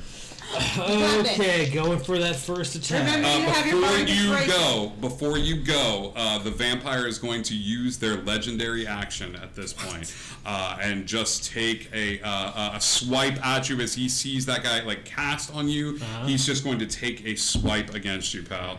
That is a 20 to hit. That ain't gonna hit. That ain't gonna hit. Not with your new thing. Are you holding the shield? No, because I had a 9. Oh wait, hold up. You have a +2 to your AC. Right. Do you have a shield equipped? No, but I did what's called Shield of Faith. Which gives you a +2. +2, Is so your standing AC without a shield an 18? 19.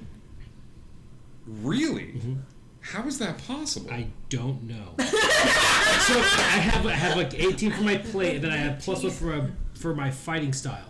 Then I got a plus 1 that's too. your you son of a biscuit. I've been called that many times in my life. Okay, yeah, absolutely. You got a +1 with your fighting style. Check. Is it just a blanket D1, or it's when you're holding a weapon, or what is the case here? Because we'll get into the nitty gritty of this either. I'll say that a 20 doesn't hit your AC. At this point, as it bounces off of the green energy that's around you, as I'm gonna do a little bit of investigating. Yeah, I can still say 20 for story. But now it is your turn. Go ahead. So for that first attack, that is going to be a 16 to hit.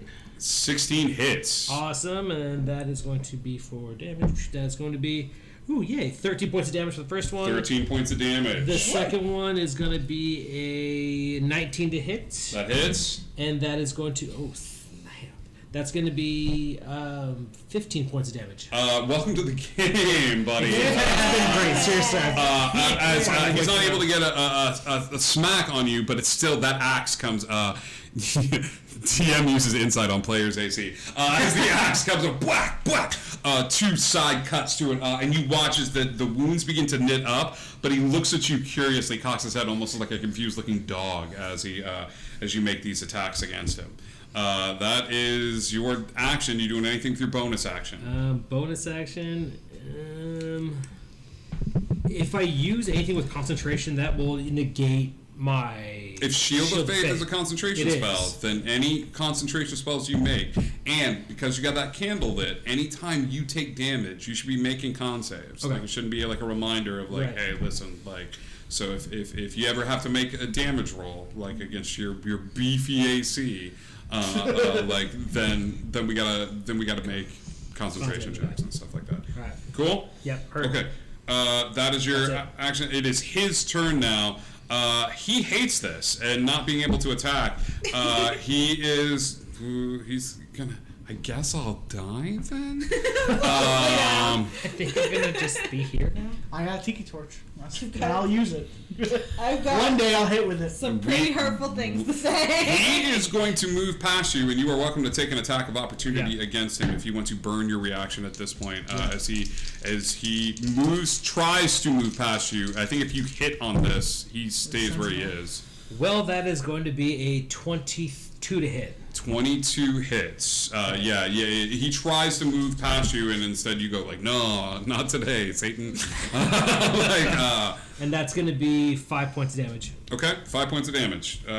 He stays where he is as he tries to make a run at Etheria, but instead you kind of keep him where he is.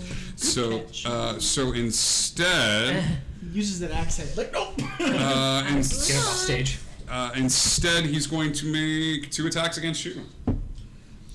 13 definitely doesn't hit. A 21 hits. 21 hits. Okay. Hits it. So he is going to forego any damage on this attack roll. As he goes forward with the claw, you kind of do this feint to the side, and he moves with you. And instead of striking out with the claw, that claw goes past you and comes up around your back, and he manages to get a grapple onto you. Okay. Instead of doing any damage. So he's got you in a bit of a lock right now. All of your attacks still land, but you cannot move from this spot as he's got you kind of grappled at the moment, okay? All of you see this happen. That is the vampire's turn. Magnolia. I don't know if this will work, but I really want to try it because I think it'll be funny. Can I cast sleep on him? Oh no. Oh no. You can certainly try. Yeah, Oh, no. do I it. don't know. Maybe vampires just grant. Make sure- What level are you casting sleep at? I'm gonna do I have a 3rd level slot. Let's do that. Do it. Give me your sleep roll, please. God, I have to count. Hold on. Tonight's episode is sponsored by Sleep by Number Mattresses. Where's the? I know this. But where I think is it's 5d8 at level 1, so for you it's going to be 7d8. Okay, thank you. That's going to be the number of hit points that you can affect in a situation. So hit me with that 7d8. Those some good rolls. 34. All good things. You reach out with 34. How many hit points do you have?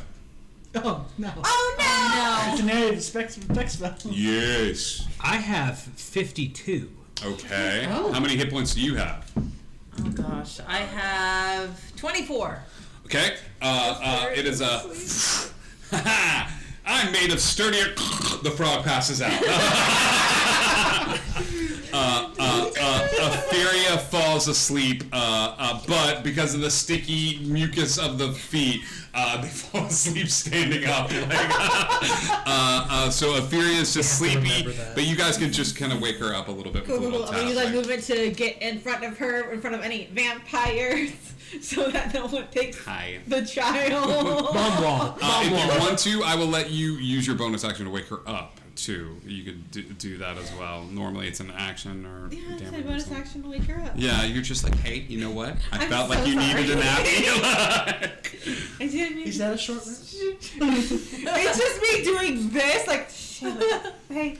You got a little bit of drool on you, like, oh. I raised 3 kids. It's okay. Especially since I'm up next to the initiative. Lemon slices and juice boxes. Here we go. Opheria, you wake up somewhat rested.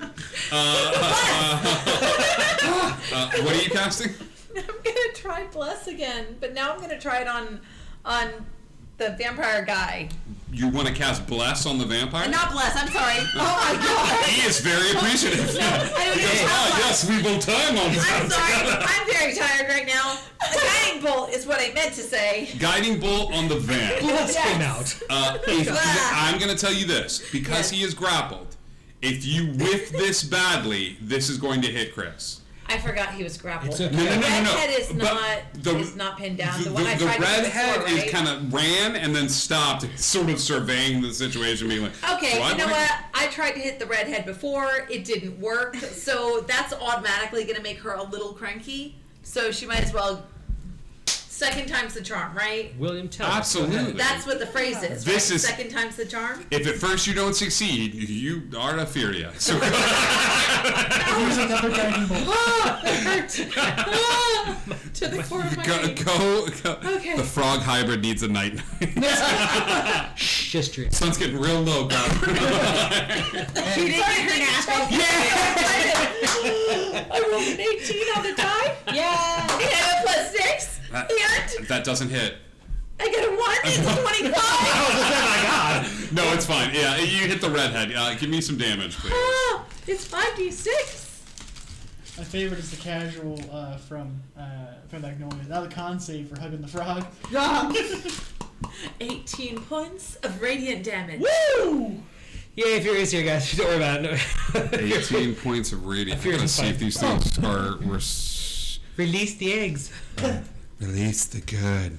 Yeah, you hit this thing with a bunch of radiant damage, and she is looking weak after being hit with such a hit. And the next attack against the redhead is going to be at advantage. I go, "Urgh," but frogs don't have teeth, so it's a little awkward. It's like Your throat expands. It's a. Everybody's like, oh my god! Don't forget the eyes pop out just a little bit too. Just Budweiser! They just. Frog. Patches! Oh man. God. I don't think the blonde's gone. Has she gone? The blonde has run away. She has taken your intimidation and has run. The fight is now just the redhead and the very sturdy looking vampire. Redhead's like 120 feet away. Yeah. No, the redhead is only 30 feet away, so the redhead is reachable. But Chris or Ironwood is in more trouble than. Ironwood is currently grappled by Vampy Boy. Yeah. Boy. It's gonna be another. Texas standoff. It's going to be Texas standoff. Action, movement speed, just to kind of get up to. Master Vampire, yeah. Yeah, he kind of looks over at you as you approach at this point, and is trying to maneuver it so that he's keeping him in front, but is unable to do so if you want to unleash him. I just want, I just love the idea of keeping that momentum and with the torch, you know. Yeah, you're like, I want this to work so bad. Give me an attack roll. 16? 16 hits. Yes, sir. You don't set him on fire, but you do hit him with that torch. So Yeah, some I'm damage. good with that. It's 4 points of tiki damage. 4 points. 4 points of tiki damage. So he's like, my weakness. I'm in Fiends. It takes 4 points of damage. Oh my god, set up with Island everywhere. Bonus action, I want to... Barovia Beach. Why did I not name it Barovia Beach? Life's the beach and I'm eating sand, man. Yeah. Barovia Beach Club. Thank you. I'm going to use my bonus action. Instead of using Flurry of Blows, I can use the Healing Fist. Yeah, you very easily could. And I'm gonna... I just like how you're like, huh? So I can use Fury of Blows, and I can hit him and then hit Chris. Hey, that's me. It's 2 separate attacks, right? Yeah, do you need to land the attack on Chris in order to make it work? On an action, you can spend 1 key point and touch a creature. On an action. This is your bonus action. When you use Fury of Blows, you can replace one of the unarmed strikes of this feature without spending a key point for the healing. I'm into this. Yes, absolutely you can. You slap the vampire and then give him a little butt slap. Whack! You're like, so 16 on the vampire again. 16 hits. And that's 7 points, 7 points. Of fist damage. Okay. And then Chris can have... These are temp, right? No, These are hit points, These are dude. good This is HP. your healer. Like It's just a he great- basically, you watch as I don't think you've ever seen Patches do this before. You watch as Patches comes forward, and as he does, Patches probably doesn't even notice this. As his fist connects with the vampire, you see this flash of black and a half moon that's black.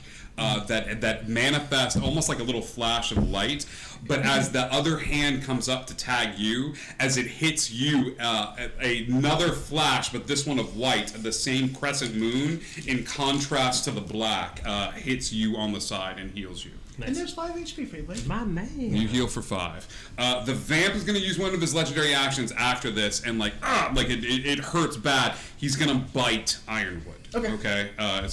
He's going to attempt to bite Ironwood with his legendary action at this point, since he has him grappled.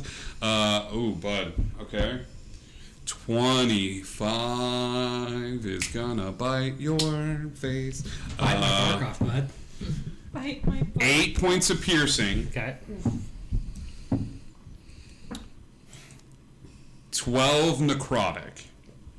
So Your 8 hit point maximum drops by 12. Doom. So your hit point max drops by that 12. Okay. Now, here's how this works. If anybody at any point that hit point maximum drops to below your hit point, you die. You dead. You Oh, dead. yeah. But you become a vampire. Okay, this is a bad scene. Okay, Yeah. and the individual in the white space cannot help you When you're a vampire. if you're a vampire. So you're gonna have to figure out something else to kind of go through here at Because this you're point. not death, you're undeath. You're undeath. Like it's a way to cheat. So and stuff like that. Gotcha. So this dude takes a bite out of crime and again. Okay, that is his turn. Patches, that was your turn. Yes.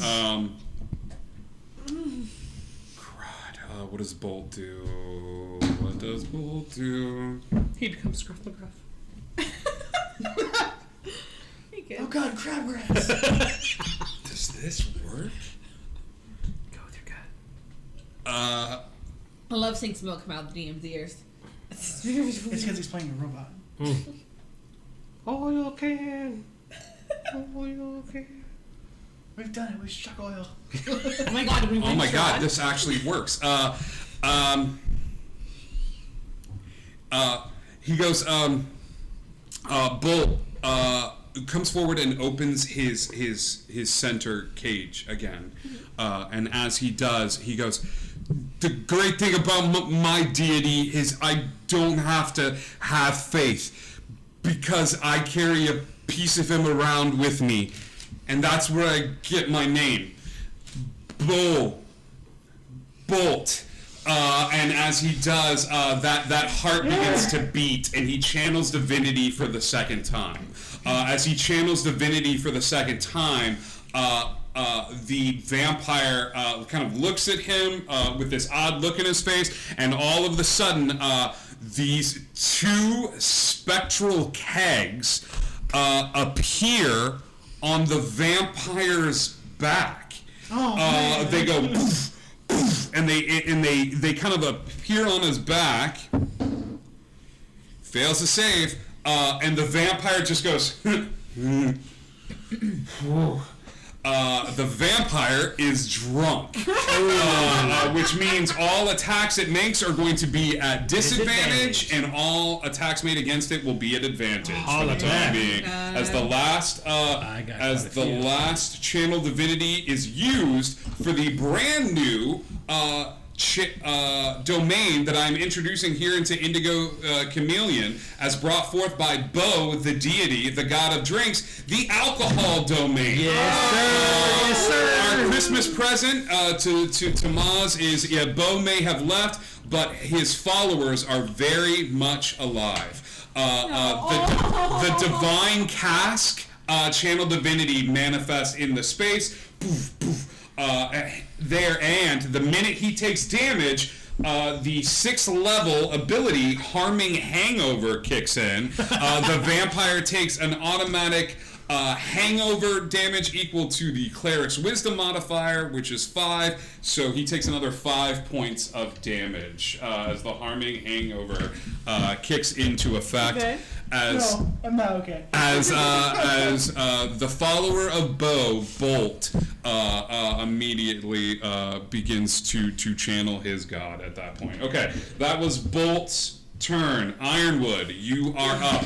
The vampire be swaying like he is a little tipsy. So am I still grappled? You are still grappled. If you want to use your action to break away from this grapple, the skill check is going to be a disadvantage for the vampire because this dude is hammered. Is this which shouldn't even be possible for a vampire? Right. But here's the spectral keg on their back. Is this a? Oh god. Oh, that's an action. Okay. The alcohol domain. I will post it in the Discord after we're done with tonight. He's crying. You're making him cry. Well, I love him, and so we're not having Bo back, but Bolt, his son, can very easily be here tonight. So either are vampires considered fiends? they are undead. So Fiends are more of like the devil demonic persuasion. Okay, but I think your stuff does extra stuff against undead. Is it just fiends? Yeah, it says Fey or fiends because I'm looking at Turn of the Faithless, which is my channel divinity. What does your channel divinity do? So it says, as an action, you can present your holy symbol, and each Fey or fiend within 30 feet must make a wisdom save of 14 on a You could certainly try. You're in Barovia, so you don't know until you try. Yeah, so if he's going to be grappled like that, I'm assuming his arms are kind of this way. He's just going to give a big nudge and just going to hold out that holy symbol so it's facing him. What is the spell save against your 14. It's a DC 14. Yep. What is the save? Wisdom? Wisdom save. Both. I need one from you, and I'll make one for him. He fails. Especially at disadvantage. I fail. That dude is drunk.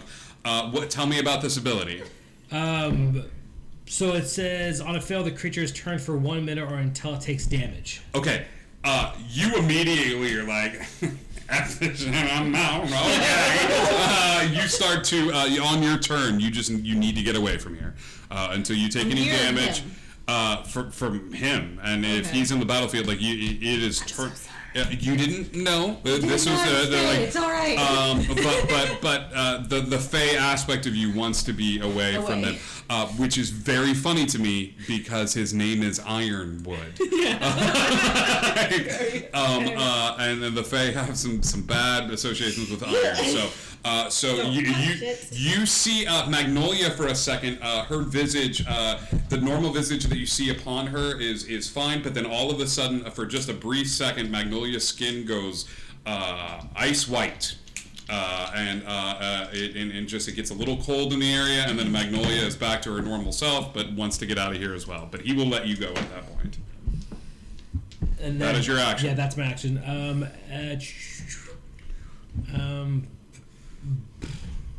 I don't know if I want to use. Do it. Well, I was doing against Snaring Strike, or at least just try to hold him in place so he can't move. You could certainly try, pal. It's up to you, but I need your answer. Okay, so then what I'll do is I'll use Ensnaring Strike just to kind of at least keep him in a place. Okay. Yeah. Tell me about Ensnaring Strike. Let's see, Ensnaring Strike. Next time you hit a creature with a weapon attack, before the spell ends. You can cast Ensnaring Strike, but it's got to be the next time you hit it, so it's not going to be right now. Never mind. Okay. So we're good. Then I'll just disconnect. Use my movement speed to just kind of move out of the way from him. Okay. You kind of move. Take your leave of him at this point. The redhead is going to take off at a sprint, and still glowing from where Afiria hit, and get another 90 feet away, putting her right at the verge of another attack. Should you choose to hit her with it, but the blonde is inconsolable at this point, as the redhead gets 120 feet. Gets 90 feet away from the battlefield at this point, just sort of running off into the night, or midday. Big Vampire is going to make some attacks against you, but they're all at disadvantage. Nat 20, crap. 16 to hit. Nope. Misses. 21. Hit. That's still gonna hit. Yep.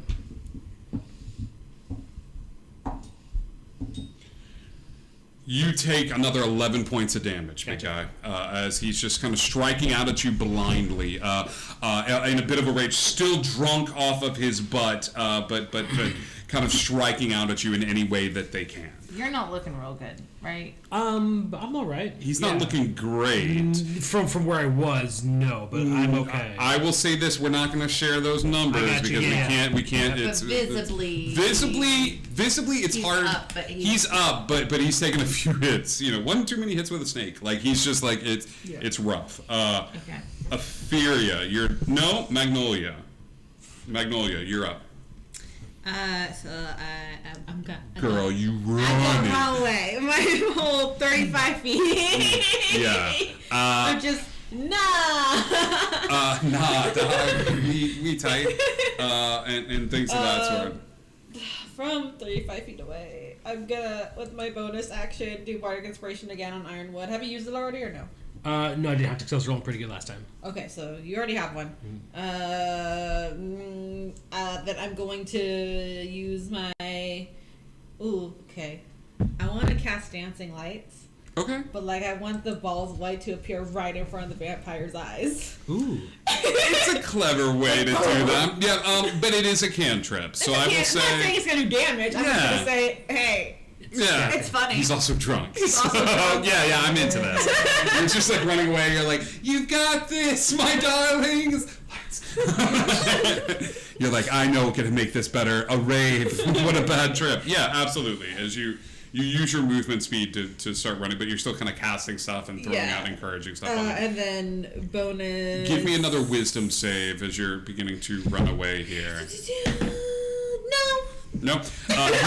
Your face side is just kind of pushing you onward. You're not able to temper it. And then bonus action, I want to use Unsettling Words on the redhead. Okay. She's 90 feet away at this point. Does that hit? 90 feet? Oh, it's 60 feet. Yeah. Never mind. I'm going to give my good Tatchis some Bardic Inspiration. You got this. Hey. Tatchis, you get a drive-by inspiration. You got Afiria.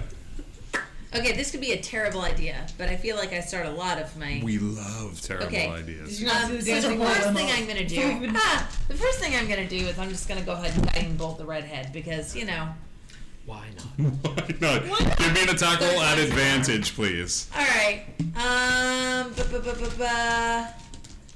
Advantage. Wouldn't it be funny? Yeah? Roll it, and I still get to use my bless for sesh. You get to still use your bless for sesh. Look at that. That was a 21 before I got another 3 to it, so that's a 24. That definitely hits. Roll damage, Alright, please. This is my last level 2 slot, though. That is 18 points. How do you want to do this as you obliterate the vampire spawn from the back? Afuria's gonna do something that she would normally do, but it's not gonna work because she's a frog. So she's just gonna be like, "Ugh." But it doesn't work because her mouth doesn't work that way. So it's not gonna. It's just gonna be dumb looking. It's going to But be very dumb she looking wouldn't know as that. you She see wouldn't this picture giant this. spectral radiant tongue go shooting out of your mouth, hitting the vampire and obliterating her. Because she is not yet adapted to being in a frog's body. And then she's going to subtle spell. This is the bad idea, by the way. It wasn't that. She's going to subtle. Oh, I can't. No, you use, cannot. Not with a guiding bolt. bolt. No, because I was going to do.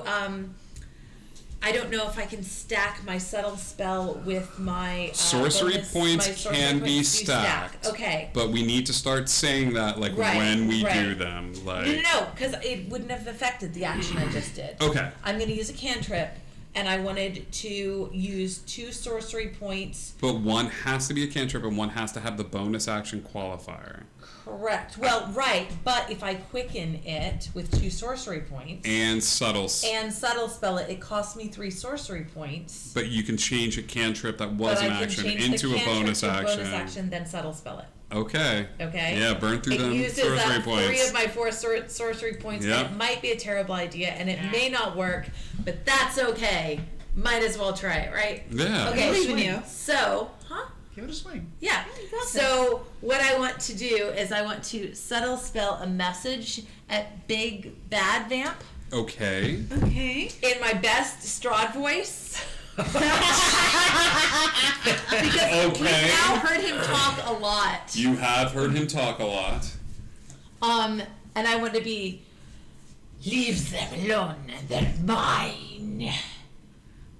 In my biggest Strahd intimidating voice. I will be kind here and say this is either performance or deception.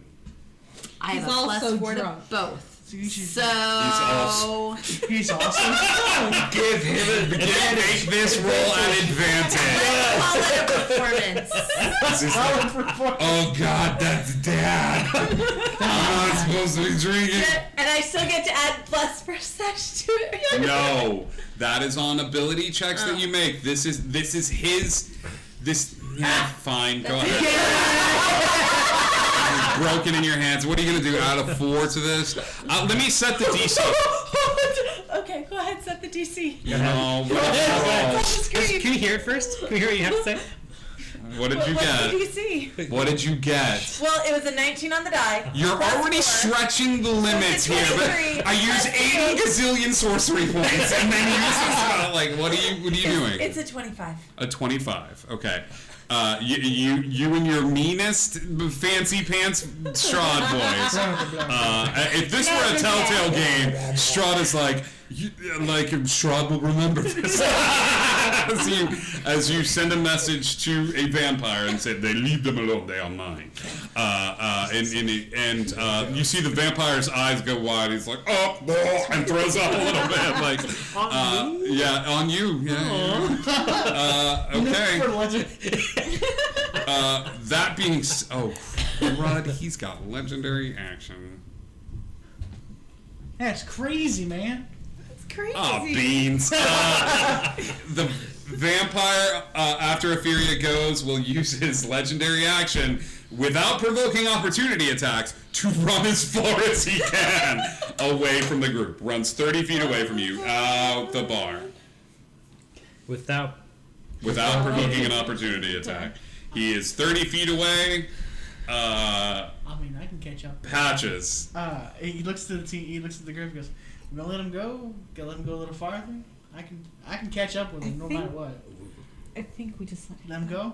Just let him go? You shout from a distance. I think he's fine! You know? I think we should let him go! count to I our might minions. live to fight another day. Okay. Then I am going to give Bolt 2 silver and ask to keep the tiki torch. Can I keep this? You are all officially out of combat. It's fighting this vampire and things of that sort. Bolt looks over at you, and then you watch as Dieslo sort of like pokes his head up, and he's like, "Hey, go team!" And just sort of like pokes his head out from the bar. Great. The musician is still crying, like playing songs and things of that sort. Well, here's one. As he's like, "Wish they all could be Barovia, girl." Barovia. As he's just going and Hotel Strahd. you welcome to the Hotel Strahd. Such a lovely place. Such a horrible place.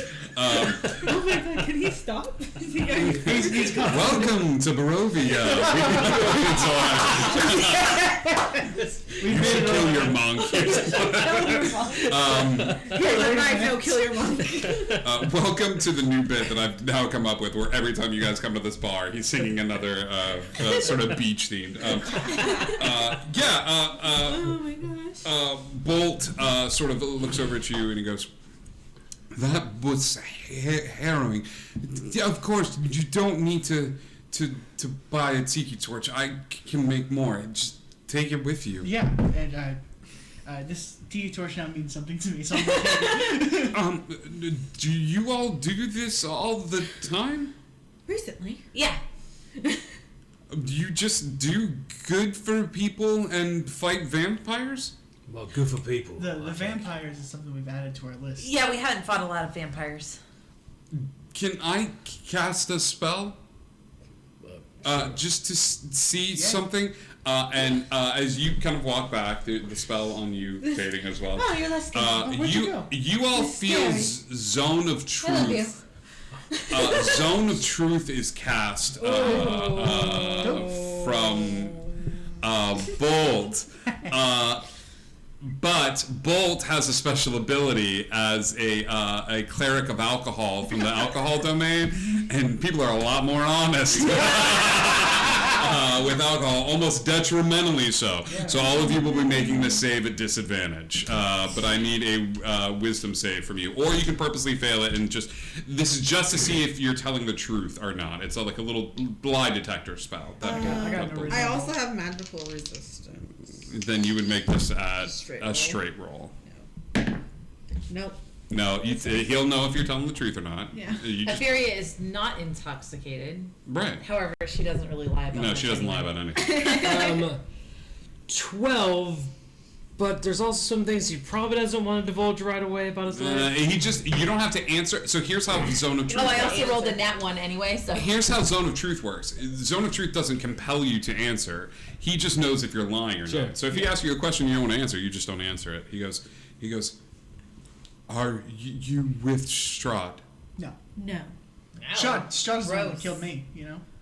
Are immediately the spell drops and he goes, would you mind being ambassadors?" To what? Sure. He immediately crosses out the name, the Palm Meadow, and changes it to Barovia Beach and writes it. And he goes, "I was thinking maybe you could just keep doing what you're doing, but people will see you and be like, those guys are cool. Let's drink." Fair enough. And he immediately goes over towards behind the bar and pulls out little patches for your outfits and things of that Small sort. dwarves, you know? With that, he goes, "We don't have much, but the more business you send, I had some startup money that I would like to help fund you," and hands each of you a pouch of 25 gold. Yeah. So all of you can add a little bit of gold to your cash and stuff like that for helping defend the Barovia Beach pop-up bar. Every time you come in, there will be a brand new bartender. Or probably not every time because I only have so many NPCs, but we'll have different bartenders that kind of pop up and things of that sort. And he goes, good luck finding the girl. Oh yeah, that's right. We did come in to do that. It's the whole point we're here. Brown roof hole in it. He turns over towards Dieslow and says, "Watch the bar for a bit." And Bolt pulls a hat that from the ground and appears like a little like forlorn and dusty. It's a blue hat with two cylinder like containers in it that he places upon himself. And as he does, you see that he changes into the appearance of a sort of a human-looking individual with bright green hair, wearing a blue shirt and glasses on and things like that as he puts on his hat of disguise. So that he can walk around in Barovia. He's got a little bit of facial hair and things of that sort, but just kind of looks around at the group and begins to walk with you all, leading you through the streets, sort of looking around at the buildings and things of that sort, trying to find the one that's there. You hear it before he spots the building. You're walking the streets of Barovia, individuals just sort of like absentmindedly nodding at you, shutting up windows and boarding things, until you get to a house.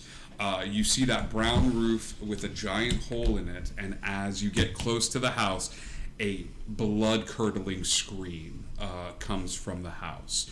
As all of the doors and windows in the house immediately, all the shutters... the doors in the house all shut as this scream echoes throughout the entirety of the house. Oh, man.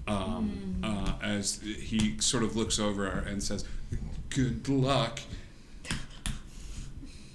Thank you. And just sort of like nods at you all and then heads back towards the bar. Aye. That's where we need to be. We need to save her. Right, they said there was a hole in the roof, so we could just go in the hole. I could fly up there, pop my way through the door, meet you up there at the top. If you could open a window on your way down, that'd be great. I mean, I'm not gonna. I don't want to be the one that stops us from doing this, but at the same time, we are missing some people. So, do we want to go in missing people, or do we want to see what's going on? Because I don't know, but 3 vampires put us in the bind. I don't know what's in there, but we might want extra hands. I mean, I was going to go invisible to go in the hole in the roof, but I can't do that right now because I kind of got exhausted fighting vampires. I can send Maeve, have a fly up, take a look. That might be a good idea. Also, they're screaming though, and I feel a little bit bad about leaving someone waiting. screaming while we're waiting. I want to go take a nap now and find my friends, and then like hopefully you'll still be alive afterwards. Yeah, that's fair. I mean, What are we doing? I think Maeve's. I can probably cast best invisibility on you, That's and good. you can fly in. Okay, I can at least check it out, and maybe I can just subtly rescue somebody. I just feel bad being like, hopefully you're I just okay want to later. see if she's okay. Yeah. Okay? Okay. I cast invisibility on Furia. Okay, Furia has invisibility cast upon her. You fly up. Give me a stealth check at advantage with your bless. Thank you. Come on. Roll. It's not bad. That is a 21 plus 3, 24. Hey. Okay, inside of the roof, you see a child's bedroom as you look down upon it, and there is a woman who is just sort of standing next to the bed, looking at the child's bed. As you begin to look at her, give me an investigation or perception check. Okay. She is floating in air. You have no idea where Etheria is because Etheria is invisible. How dilapidated? 18 perception. Yeah, it's pretty dilapidated. Like the place is looking a little rough On and stuff stilts, like that. Like, support beams exposed, anything no, like that? it's not on stilts or anything like that. The woman is the woman goes over to the bed and picks up a doll from the bed and just starts kind of like holding it like this and singing to the doll that's in her hands. But the girl. There, you don't see the girl. We don't see a you girl. just We see a woman singing to a a doll. children's bedroom, and the woman's holding the doll in her hands like this. Okay.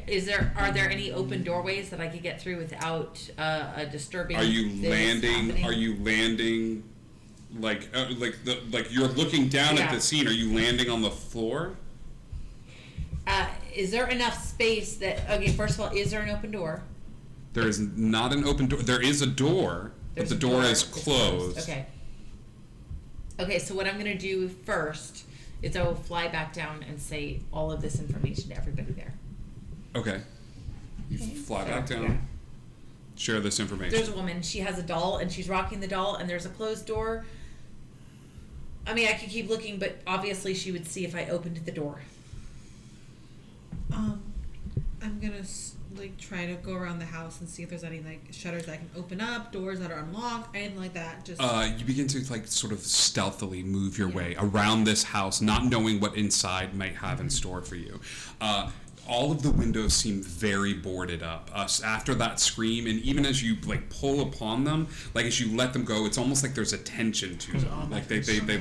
They shut back. There is a back door that is seemingly unlocked. okay. Okay. All right. Back door's unlocked. Oh man. I mean, she seems really distracted right now, so maybe now is the time to explore the house. Maybe keep an eye on her, and if she moves, knock on window or something, so that we know she's going through the house. So I'm like the guard. You're like the guard. Okay. Let me double check real quick. Oh, if I cast a spell, it drops invisibility. If I cast a spell, it drops invisibility. It's my She's invisibility. if she It's casts the a spell, she's the one that's invisible. So Okay. it's almost like crossing the streams. Any Okay. magic that So she'll be able interferes. to cast now. It's just that I can't cast because I'm the one that's invisible. Mm. Yeah. So we both. She can cast as long as it's not a concentration. Okay. Okay. But if you cast, it's going to break the invisibility. Got it.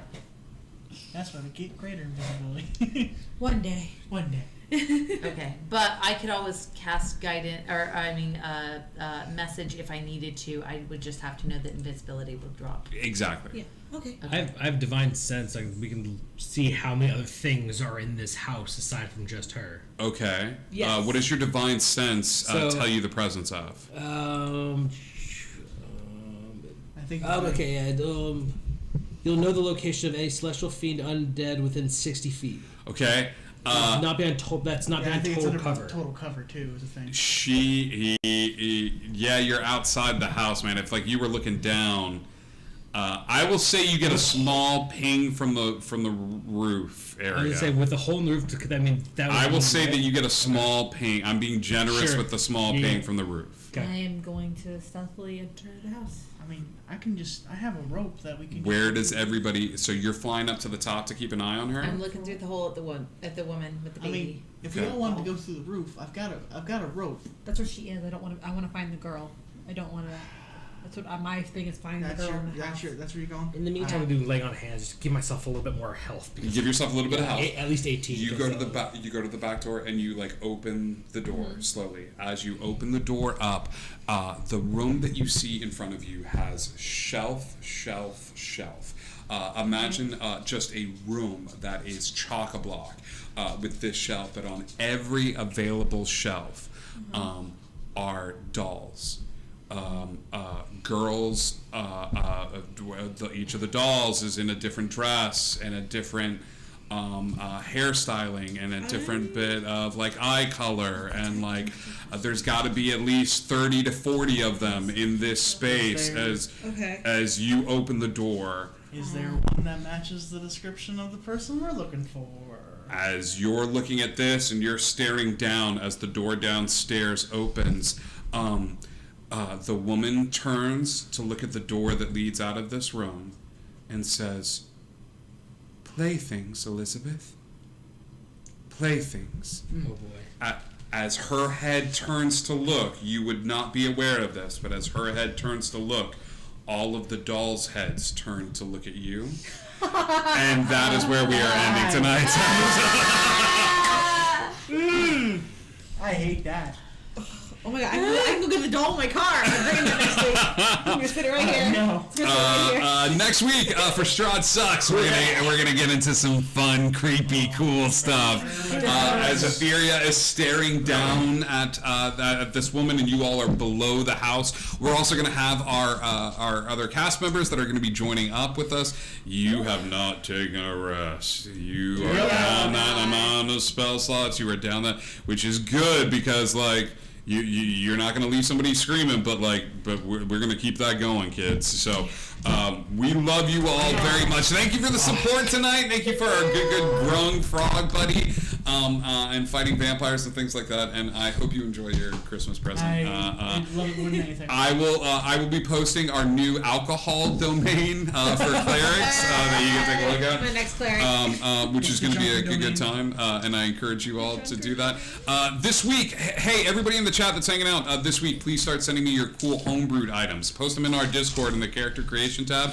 I want fun homebrewed stuff that you've never gotten a chance to play test, and that's what I want to introduce for them. So, Mini B, we love you. Hang out with us in the Discord. Give me the dragon, Chef All of Death. As always, we love you guys. Indigo Connect. Heart hands out. You can be anything you want to be. Don't be Strahd. Strahd sucks. I love you guys.